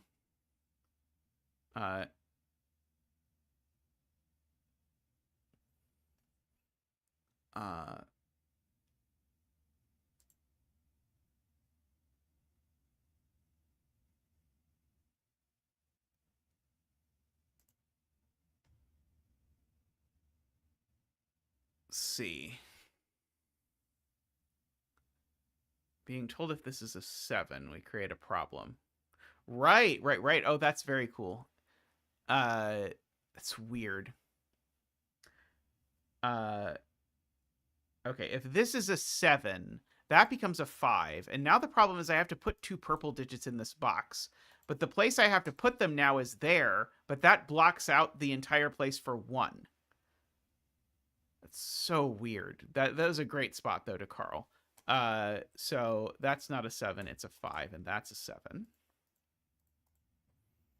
And that's a 7 as well. There's a 7 down here somewhere. It's either there or there. It's already taken up on the diagonal.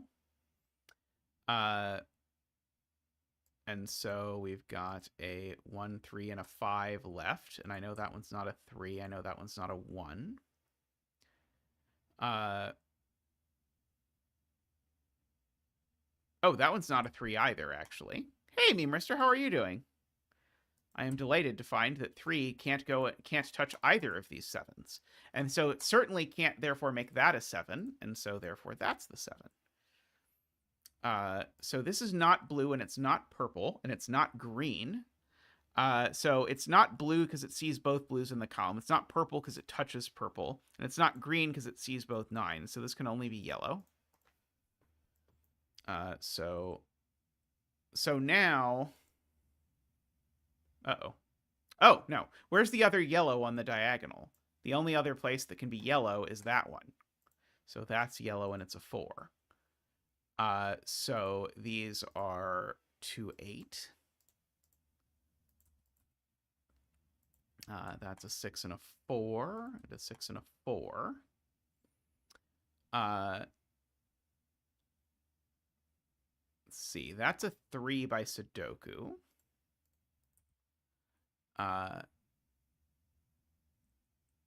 Oh no, I'm sorry to hear that, Memerister. Thank you. It's on its way to being purple, but it is it has been lightened first because it turns out you're supposed to lighten hair before dyeing it. Who knew? I'm sure lots of people knew, but I did not know. There's a 3 and a 3, so there we go. So I'm hoping this will be a more successful dyeing than my previous attempt at dyeing my hair. We shall see. Yeah, these are a 3, 5 pair. Okay, this is not green. That might be all I know. Well, good news, Jobo. We've already recorded a second one. So, so you're in luck. Where do the blues go in this box? They have to go there. This cell is and has always been green.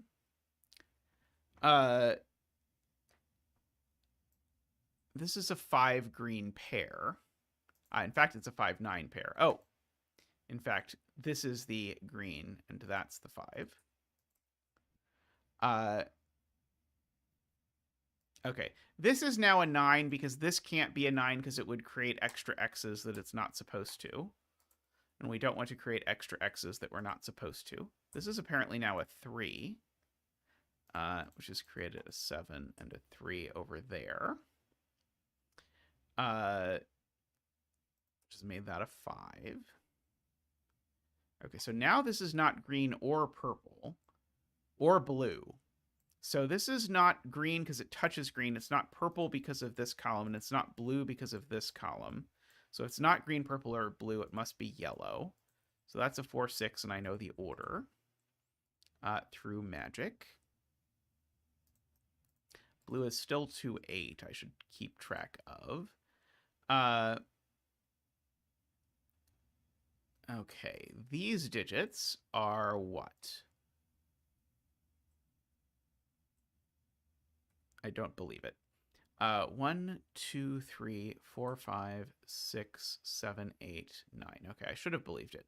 These are 1, 4, 5. Okay.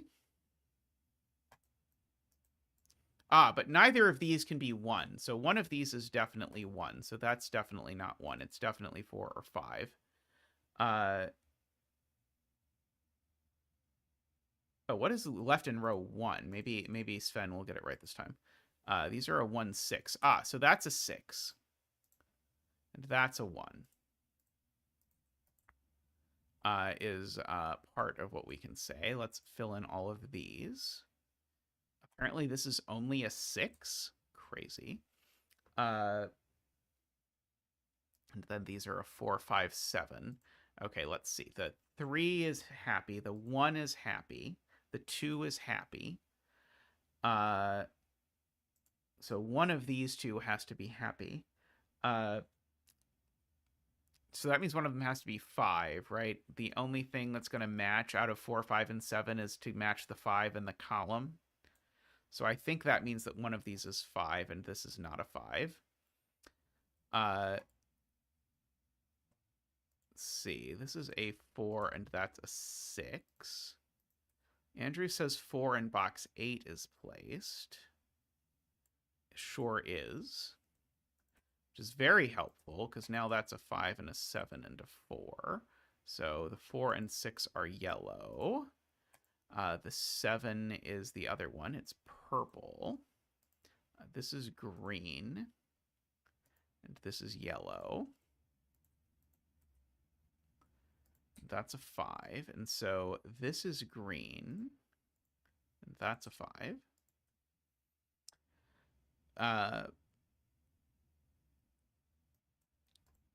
So let us fill in this stuff. Let's see. Those appear to be a 2-8 pair. That's a 1 and a 3. That is a blue. That is a purple. Let's see. What is the other thing? This is not 2, 7, or 8. So this is a 6. So it's yellow. So this is a 7 and a 6. And a 5 and a purple.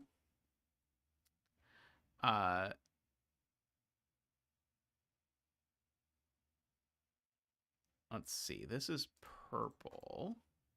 This is green.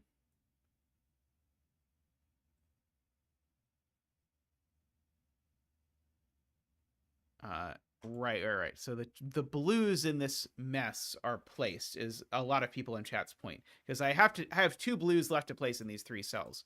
So I have to let the 9 play gooseberry with them. I'm almost, but not quite to the point where I can say those words without doing so ironically. But I'm not quite there yet. But we're getting there. So this is green. This is blue, and that's blue. So 9, 8, 2, 8, 2, 8, 2, 8, 2, 8, 2. This is a 5. Okay, and before we finish the puzzle, we have to go back and we have to fix this and make these the brown pair so that we can select the 5s and make the 5s green as they are meant to be. Which then we can see makes the bet tree brown. Sorry, that was the wrong brown, I think. No, that was the right brown, right? It's the right brown. I think it's the right brown. Which makes the bet tree a brown 1, finishing the puzzle. Very nice. Very nice. I feel like the friendly part barely mattered, though. Which I suppose is good since I barely think about friendly things, but I certainly never used the negative constraint. Like this was just a really sweet like x negative x puzzle with a slight hint of counting friendly digits. I again would not want to verify that the negative constraint is correct. Paul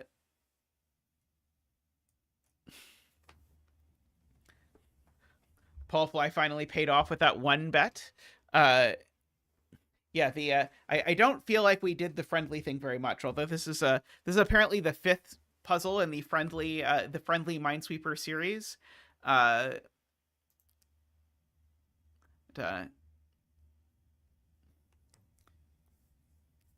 Yeah, I mean, they often pay off in waves, Paul Fly. Like there was that time that the 13 betters won 2 puzzles in a row. So maybe it'll be your time to have 1 betters win. Alrighty. I am gonna take a quick break and come back and dig up something that I think I can do in half an hour, because I think I have enough time to do another puzzle as long as it's a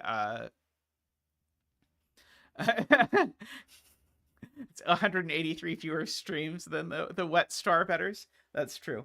I'll be right back with something.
Alrighty, welcome back. We have apparently a parody cages puzzle by grkles up next. So let us read and attempt to understand the rules here. So we have normal Sudoku rules. I understand that. The inequality sign points to the smaller digit. Understand that. Digits in cages may repeat. So let me say that again. Digits in cages may repeat, and for each cage, all of its digits are either even or odd. Oh no, now I'm quiet. Am I still quiet if I move the microphone closer to my face? That probably helps. I probably just have slowly drifted away from the microphone would be my guess. Whenever two cages are connected by a white dot, the digits in those cages sum to the same number. All possible white dots are given to a maximum of 1 dot per pair of cages. Okay, somehow today's theme appears to be negative constraints for whatever reason. We'll see if this negative constraint gets used more than the other ones have. So these are odd. These are either all odd or all even. So each of these things is either all odd or all even. So these two are opposites. Maybe I should do it that way. I think I kind of want to do the fact that these two are opposites as a starting point and see what happens. So I'll do purple and yellow like that and see if I think that is more helpful. Maybe I don't think that's more helpful. So this has the same sum as three things. Yeah, maybe this was not useful. I do know that 7 and 9 are odd. I stand by that.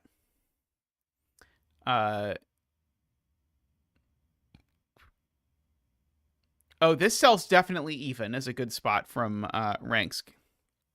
Because this is the sum of two cells of the same parity. And whether they're both even or both odd, this is always even. I agree with that.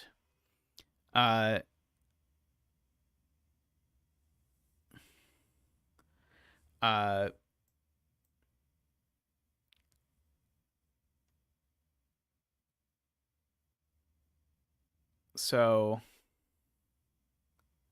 if this was even, we'd have a big problem, J40 points out. Because if these are even, then this needs to be odd, because I don't have 7 evens in the row.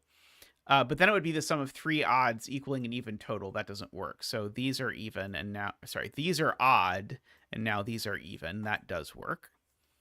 And now these are an odd-even pair, which I'm going to denote with a little line, as I often do.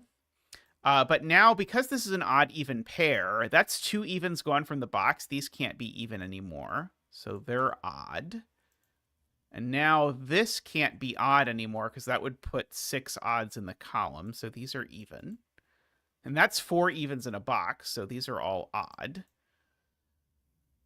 Now that's 4 odds in this row, so these are all even. And now that all being even makes this odd, because this column just has all of its odds. So all of those are odd. All of these are even now. These are all odd by box 1. Let's see.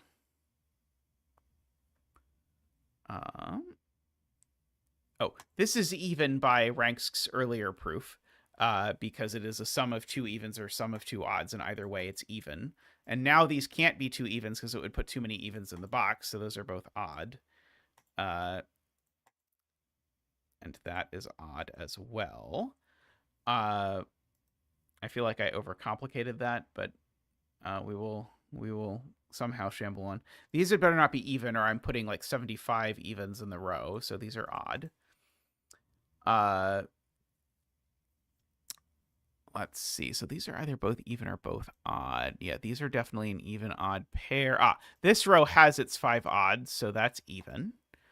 And therefore, this now can't be double even, so it's double odd. And so now that's even. This column now has all of its odds, so these are all even, and that's odd, and that's odd. And now both of these are even. Now by the row, this is even, and by the cage, that's even, and by the row, these are odd. This column now needs an extra even, and these were an even odd pair. So we can do that. And now both of these are even, and that's odd, and now that's even. Nice puzzle. Yeah, that was fast. Alrighty.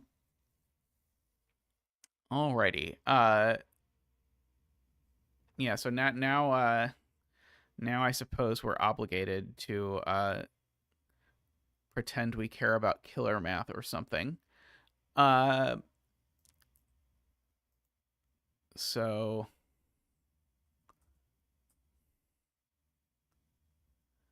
1, 3, 5, 7. This is 4, 6, or 8 for sure. 9 is in one of these two cells just by Sudoku, which seems worth pointing out possibly. Hey, Selena, I hope you're doing well. This is less than this cell. So this can't be a 7, which is ridiculous. But if this were a 7, this would have to be an 8, but that would also be an 8 because it would be 7 plus 1 adding to 8. So this is completely worthless deductions. I don't think you missed any big grids with arrows. I'm sure you will be disheartened to learn.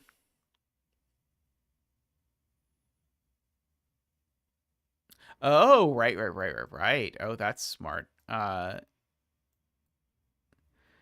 What is the sum of these odd digits? Because the maximum possible sum is 16.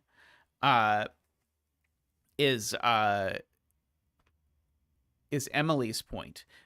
Because these are at most 8 plus 8, and they have to be because 1, 3, 5, 7 is 16. 8, and these are 1, 3, 5, 7. That was really nice. And so that's a 9 there. And so that's a 9 there.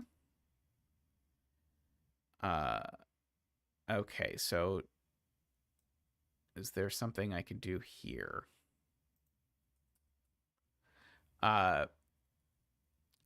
So I certainly can't have a 1 on this side of this equation, and I can't have a 1 there either. So that's a 1, which means the sum is 10, which means these are a 3, 7, and that's a 5, and that's a 3.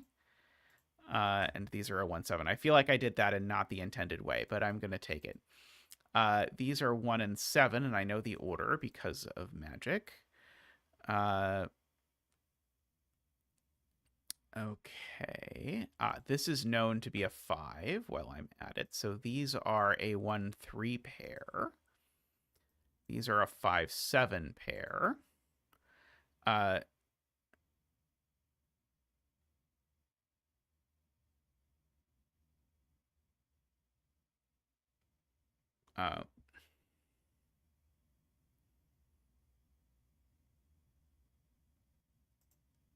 This is a 3 or a 7. This is a 3, so that's a 7. So one of these is 7. I mean, this sums to at least 2, 4, 6, but 2, 4, 6 isn't that big. It's like 12, I guess. And so if these sum to at least 12, I guess they can't have a 1 in them.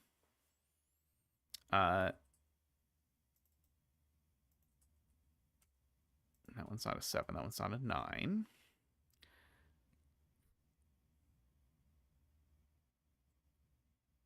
Oh, right. I now know what this sum is, Carl points out.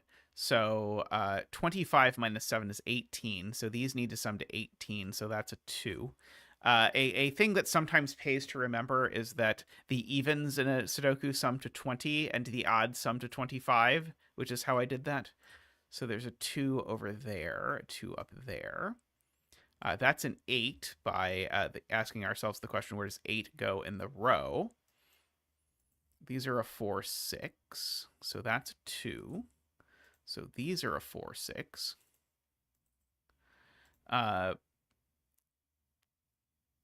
Okay, so these are a 4, 6. So these are a 2, 8. 2, 8. So these are not 1, 9. Doesn't seem like the sort of thing that I really want to pay attention to, but maybe I do.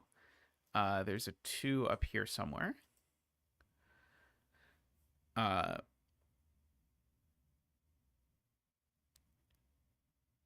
If I don't have a 2 in here, is that okay? No, it's not. Right, I need a 2 in here, because if I don't put a 2, then they sum to a minimum of 4, 6, 8, which is 18, which would require double 9. That's not going to work. So there is a 2 in here. So this is not the 2. This is the 4, 6, or the 8.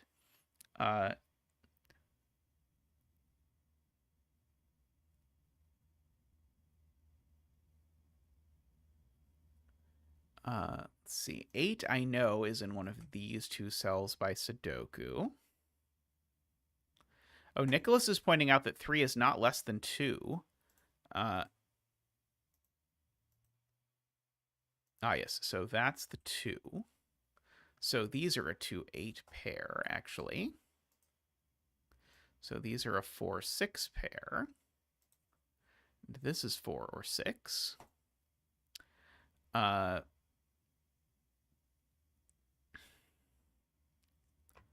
Let's see. This is 4 or 6, certainly.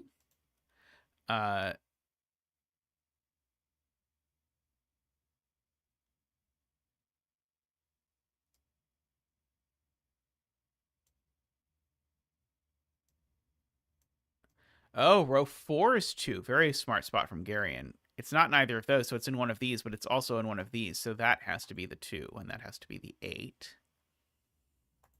So this is 4 or 6, and now that's the 8. So these are 2, 4, 6. So they do sum to 12. So I do need these to sum to 12. And so this can't be a 3 because that can't be a 9.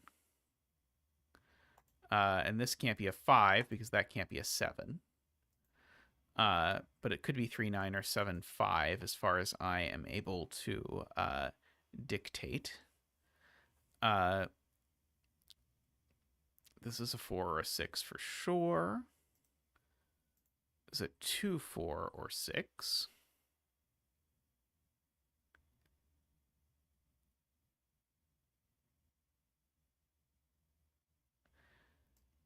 So I know this sums to either 24 or 26. Is that interesting? What's the absolute maximum I could make this sum to? Is 9759? 9975 would be 30. I guess that's not so so impressive. Let us see. There's definitely a 1 in here. This does not seem like the kind of deduction I really wanted to be writing down, but what can you do?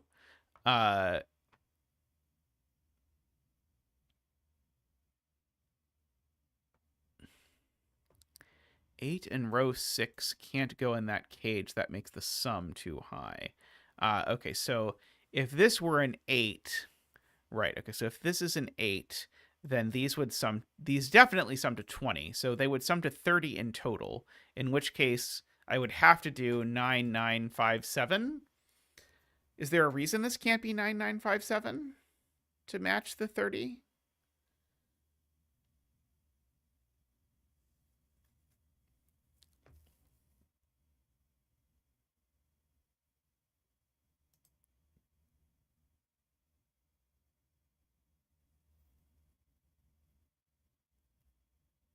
Right. Because this cage can't sum to 30. Right.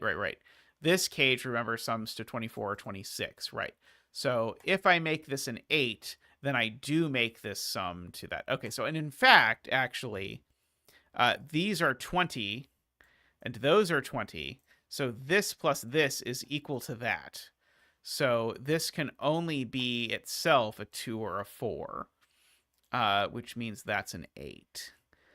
I think Paul Fly saw that before and was explaining it to me, and I was not understanding it. But now I understand it. So that's an 8 by Sudoku.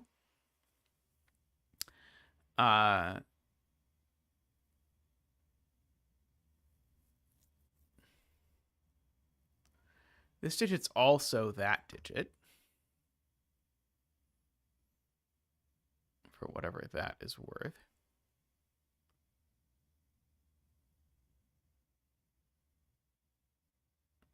Right. Okay, so if I use that,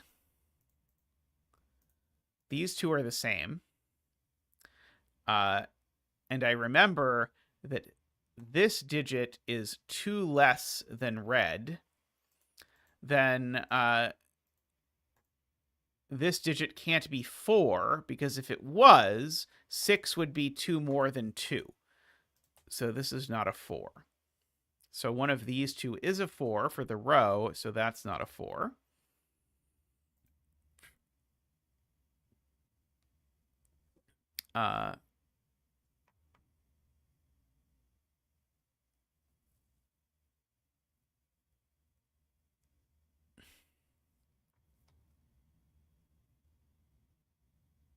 So one of these two is a 4, I guess is the complicated way of saying that. So this is not a 4 or an 8.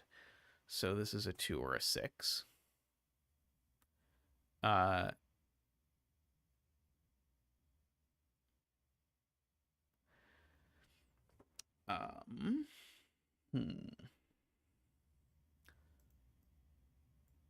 let's see. This will sum to 30 if I make these a 4-6 pair, or 32 even.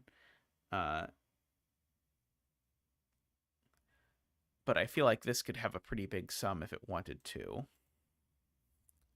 And I do have this weirdo negative constraint that I have to remember.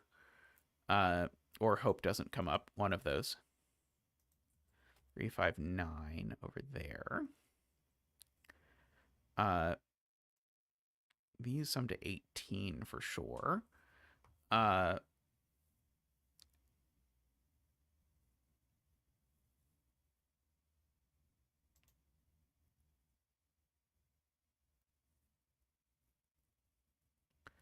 Row 6, column 7 is ketchup.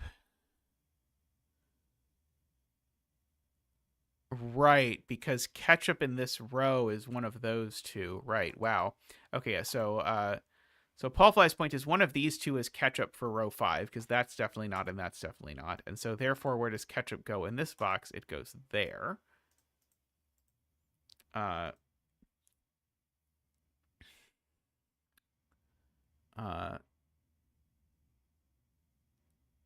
So weirdly, these are a yellow ketchup pair, I suppose. Oh,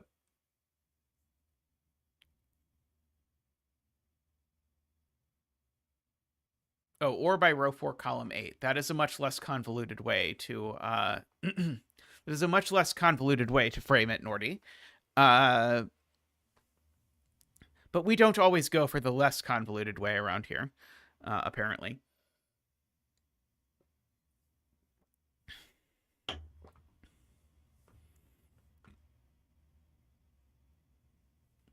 Yeah, I was trying to figure out, yeah. Yeah, so we might as well make these two a color that's the other of 2, 4, and 6. But I think that's actually going to immediately tell us what this is. Oh, no, sorry, it's not, because I don't know that that's the one that's relish. Darn it.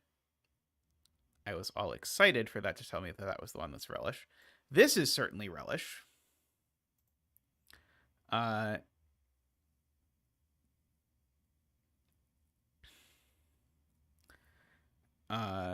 This is 4 or 6. I should probably fill in.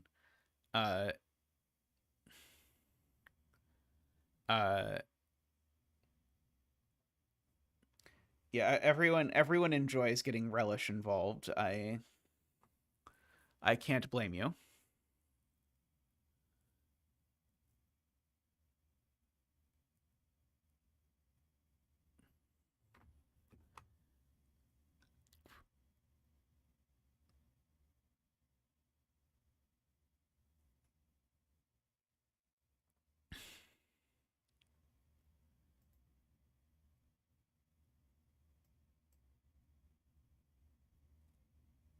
Ketchup in row 2, column 6.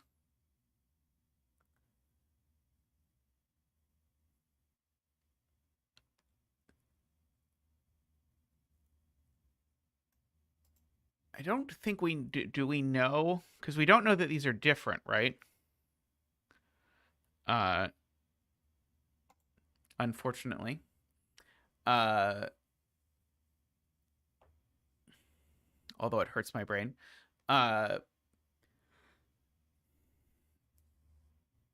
So this is going to sum to 25, 26, and something. But it's not going to sum to... I'm trying to see if I can find the negative constraint on dots somewhere useful. It is quite difficult to have 6 evens in a cage if the digits can't repeat within a cage. I will agree with that assessment.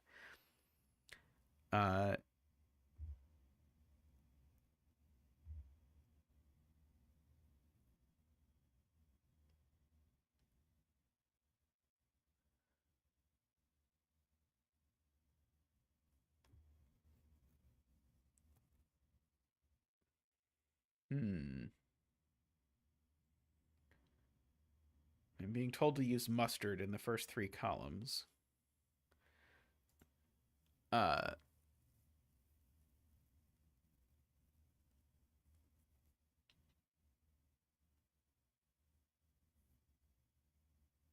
true. There's a 3 in here. Okay, that's becoming interesting. Yeah, so Kurobon's pointing out that 2 of the digits in here are 1 and 3, and another 2 are 7 and 9. So 4 of the digits in this sum to 21. And then we've got 2 more beyond that. So I guess the bare minimum sum, maybe I should do it this way. The bare minimum sum here is 18, 25, and 1 is 26. Maybe that's not interesting, unfortunately.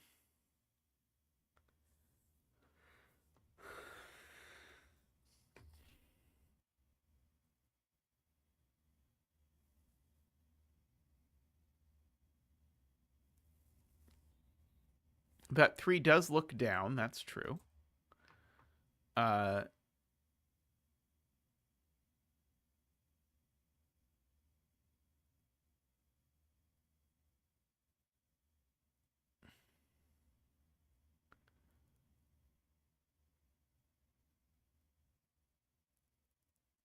Those 2 5-9s are the same. That's a good spot.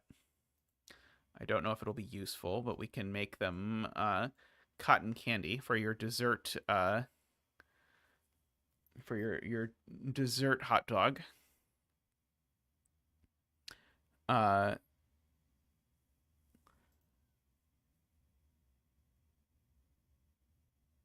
some implication that this being 5 doesn't work, but I don't understand why.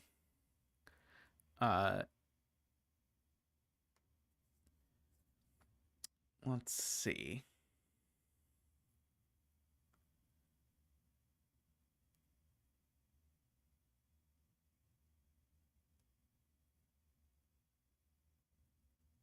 Column 3.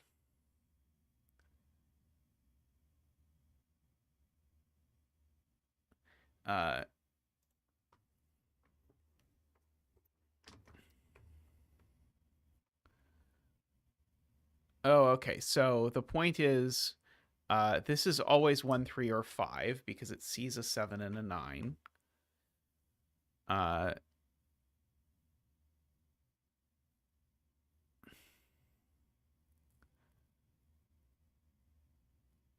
So what's wrong with this being a 5 and a 1 or a 3?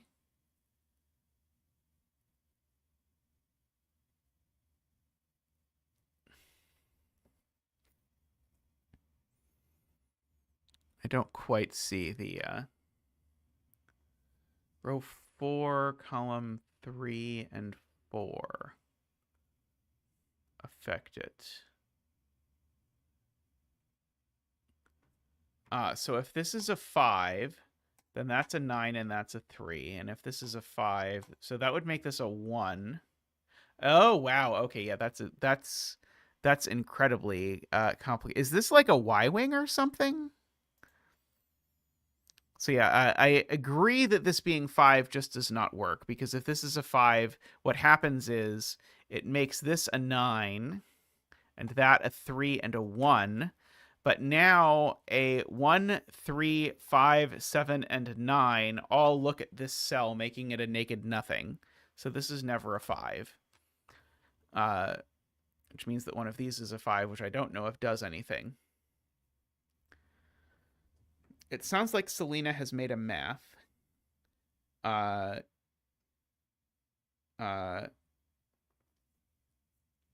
some capacity.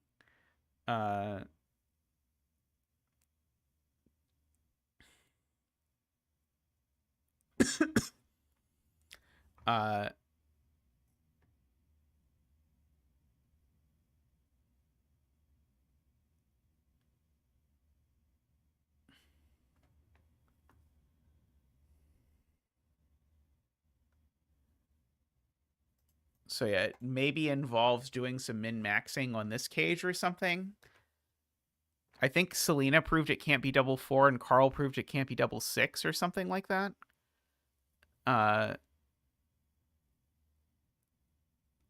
So if this is double 6, this sums to 32. Carl says it breaks. I feel confident I could get these numbers to reach to 32.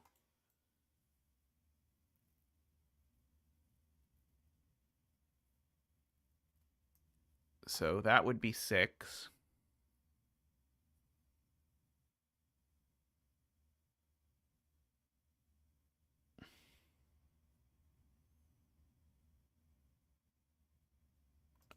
That would be 6. That would be 6. That would be 6. That would be 6. That would be 6. Oh, wow. Like 18 steps later, we get that this is that we put a second 6 in this column. Wow, I thought Carl's proof was going to be less bad than the thing with the 5-9, but that's just as bad as the thing with the 5-9. Gross. So these aren't double 6. One of them's a 4, at least. Garian says it's possible to see it in fewer steps.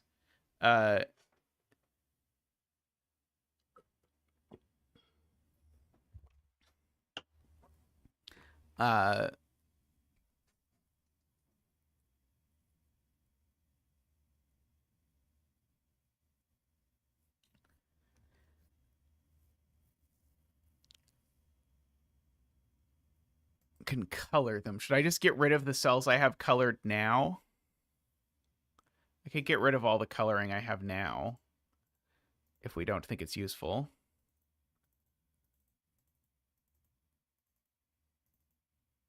So I think the point is something about this. But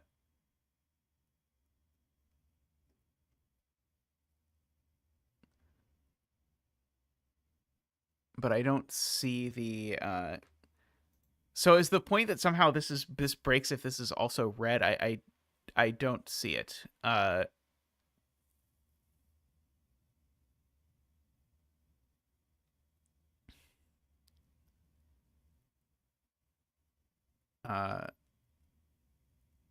But I mean, we saw the thing, but people are saying that this was actually a very easy spot, and I still don't see the easy thing I'm supposed to see here. Okay, so that's maybe a somewhat nice way to see it, is that one of these two is a 6. So if red is 6, this isn't. I mean, that's still going through what was a pretty horrible deduction, but to even get to this. But I do agree that if you know that one of these two is 6, then you know that if this is 6, that's not 6, which is better than going through box 8. So yeah, I agree that there is a slightly nicer way to sort of put it together. Uh,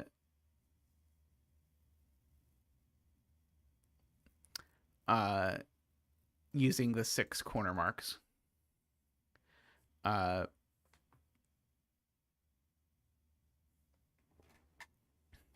So the question is if this is the other 4-6 or not.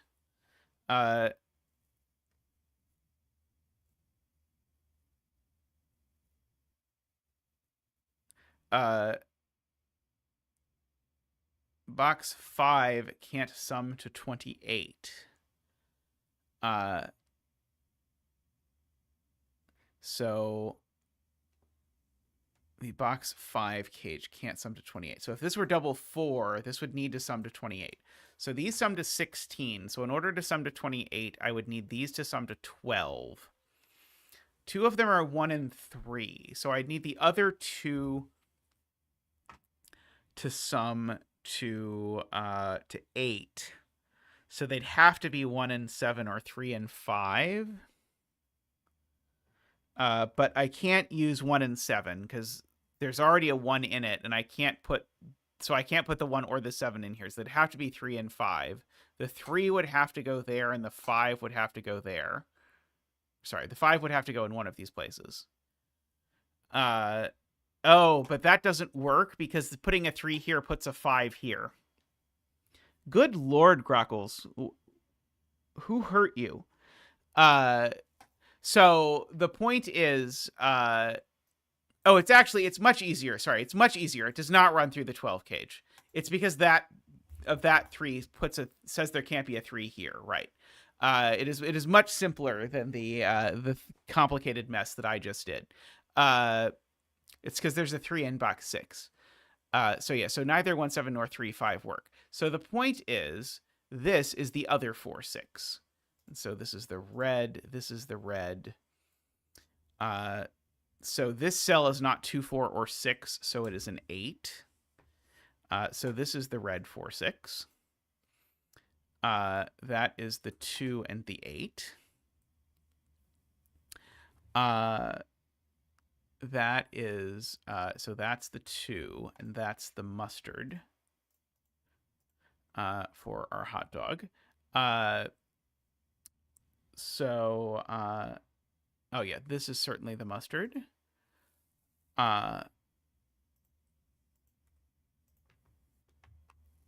And should I do anything with the fact that this now I know sums to 30 minus 16? These sum to 14. So I need 2 digits that sum to 10 in here. And I can't use 3, 7, so I have to use 1, 9. And that has to be the 1. Okay, so that's a 1. And then these are a 1, 3, 9 is the point. Because of the given 3 says... Oh, I could do 5 plus 5, right? Sorry, ranks is right. I can do 5 plus 5. 5 plus 5 is probably fine. So this is a 1, 5, or 9.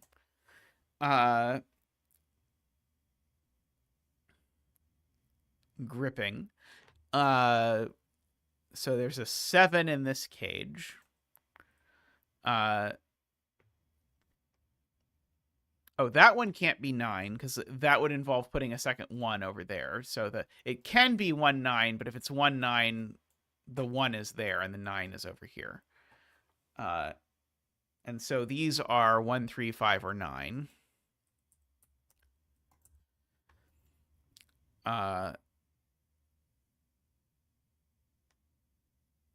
And of course, it tells me nothing that there's a 7 in here because the only thing it would tell me is there's not a 3 in here, but there's already not a 3 in there.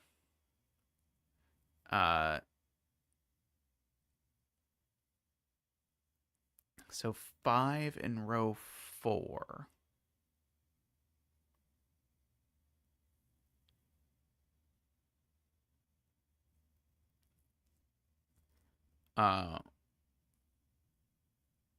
Oh, did you have a different way of seeing that these were a 4, 6 pair of ranks that I missed?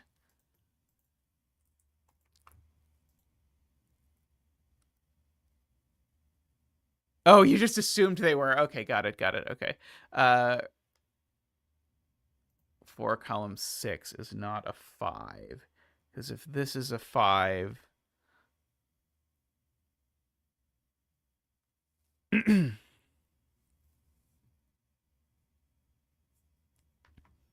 Right, because this cage is either double 5 or there's a 9 over here, in which case that's a 5. So this can't be a 5 because it won't work in either universe. I, of course, know that one of these two is a 7. Which I guess means I know one of these two is a 7. But I already knew that.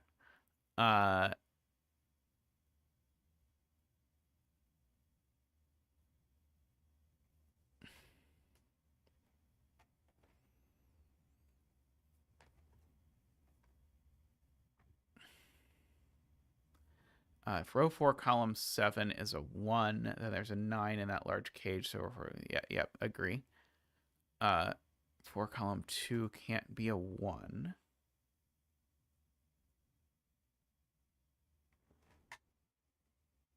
Not even sure I see that, honestly.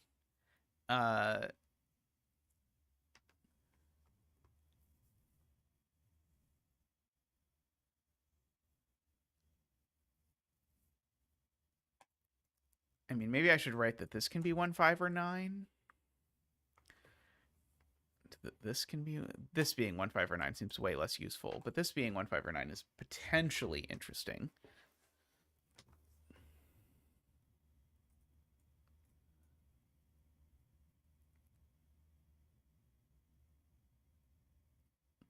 Oh, if this is a 1, then that's a 7 and a 5, and then that breaks this cell. Got it. Okay, so yeah, so this is not a 1. So it's only 3, 5, 7, or 9.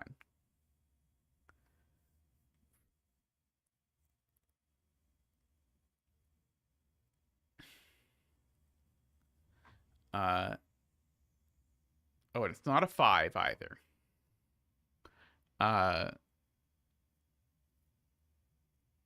Yeah, because one of these two is always going to be 5.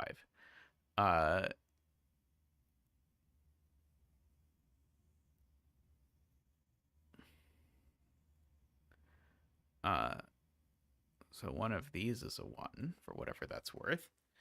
Oh, is one of these being a 1 interesting? I think one of these being a 1 is interesting, because I think this cage needs to have a pretty large sum. Because if one of these is a 1, it's not that one. If one of these is a 1, now the most this can sum to is 9179. And 9179 is 18 plus 8 is 26. Which, yeah, it doesn't really do a lot. I mean, it does mean this isn't a 1, right? If this is a 1, then these could be at most 975, and 975 is 22, and this sums to at least 24. So that's not the 1, I can at least say. So one of these is the 1. And I think we said that there's only 1 degree of freedom on this. So,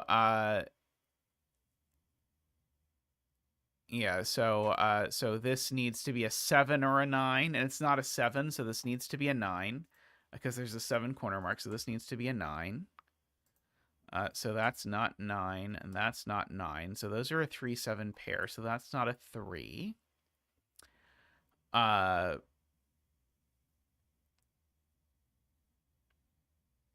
Okay.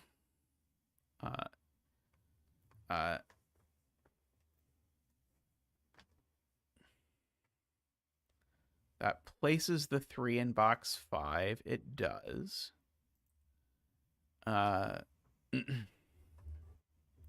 9 needs to repeat in the cage, because otherwise I only get to 7, 5, 1, which is 13 plus 9 is 22, which is not enough. So I do need to repeat the 9. So the 9 repeats there, which makes that a 7, which makes that a 1 and a 7. Makes that not a 9. And we've got our 3s looking down, saying that's not a 3, and placing the 3 there by Z-wing logic. 5, 3, 5, 1917773 135751. 5 goes there, 1 goes there. 10 and 24 is the sum, so that's a 4 and that's a 6. So that's a 2 and a 6 and a 6 and a 4. 6 and a 4. So all of the ketchups are 4s. All the mustards are 6s. That's a 2. So that is a 9, 4, 6, 6, 2. And so we get these. There's a 5 and a 7 in these cages, or in these cells, and I don't know what order. And there's a bunch of stuff over here, but that is actually fixed. 9, 7, 5, 7, 3. Ooh, boy, do I wish we'd stopped that puzzle after we colored it. But we got there eventually. Persistence pays off.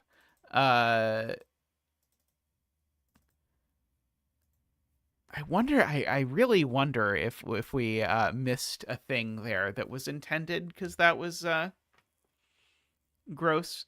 At the end, the beginning was very nice, and then it got aggressive. But an interesting idea. I like the rule set. I kind of wish the coloring wasn't given so quickly.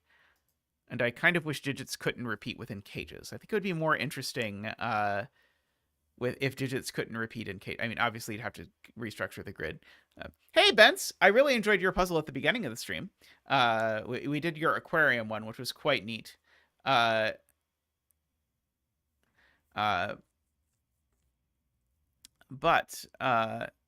anyway, sorry to say, though, that that it's now the end of the stream, so you did miss that. But yeah, I encourage you to go back. We had a lot of fun with the aquarium star battle. I have continued to quite enjoy the star battle hybrid series.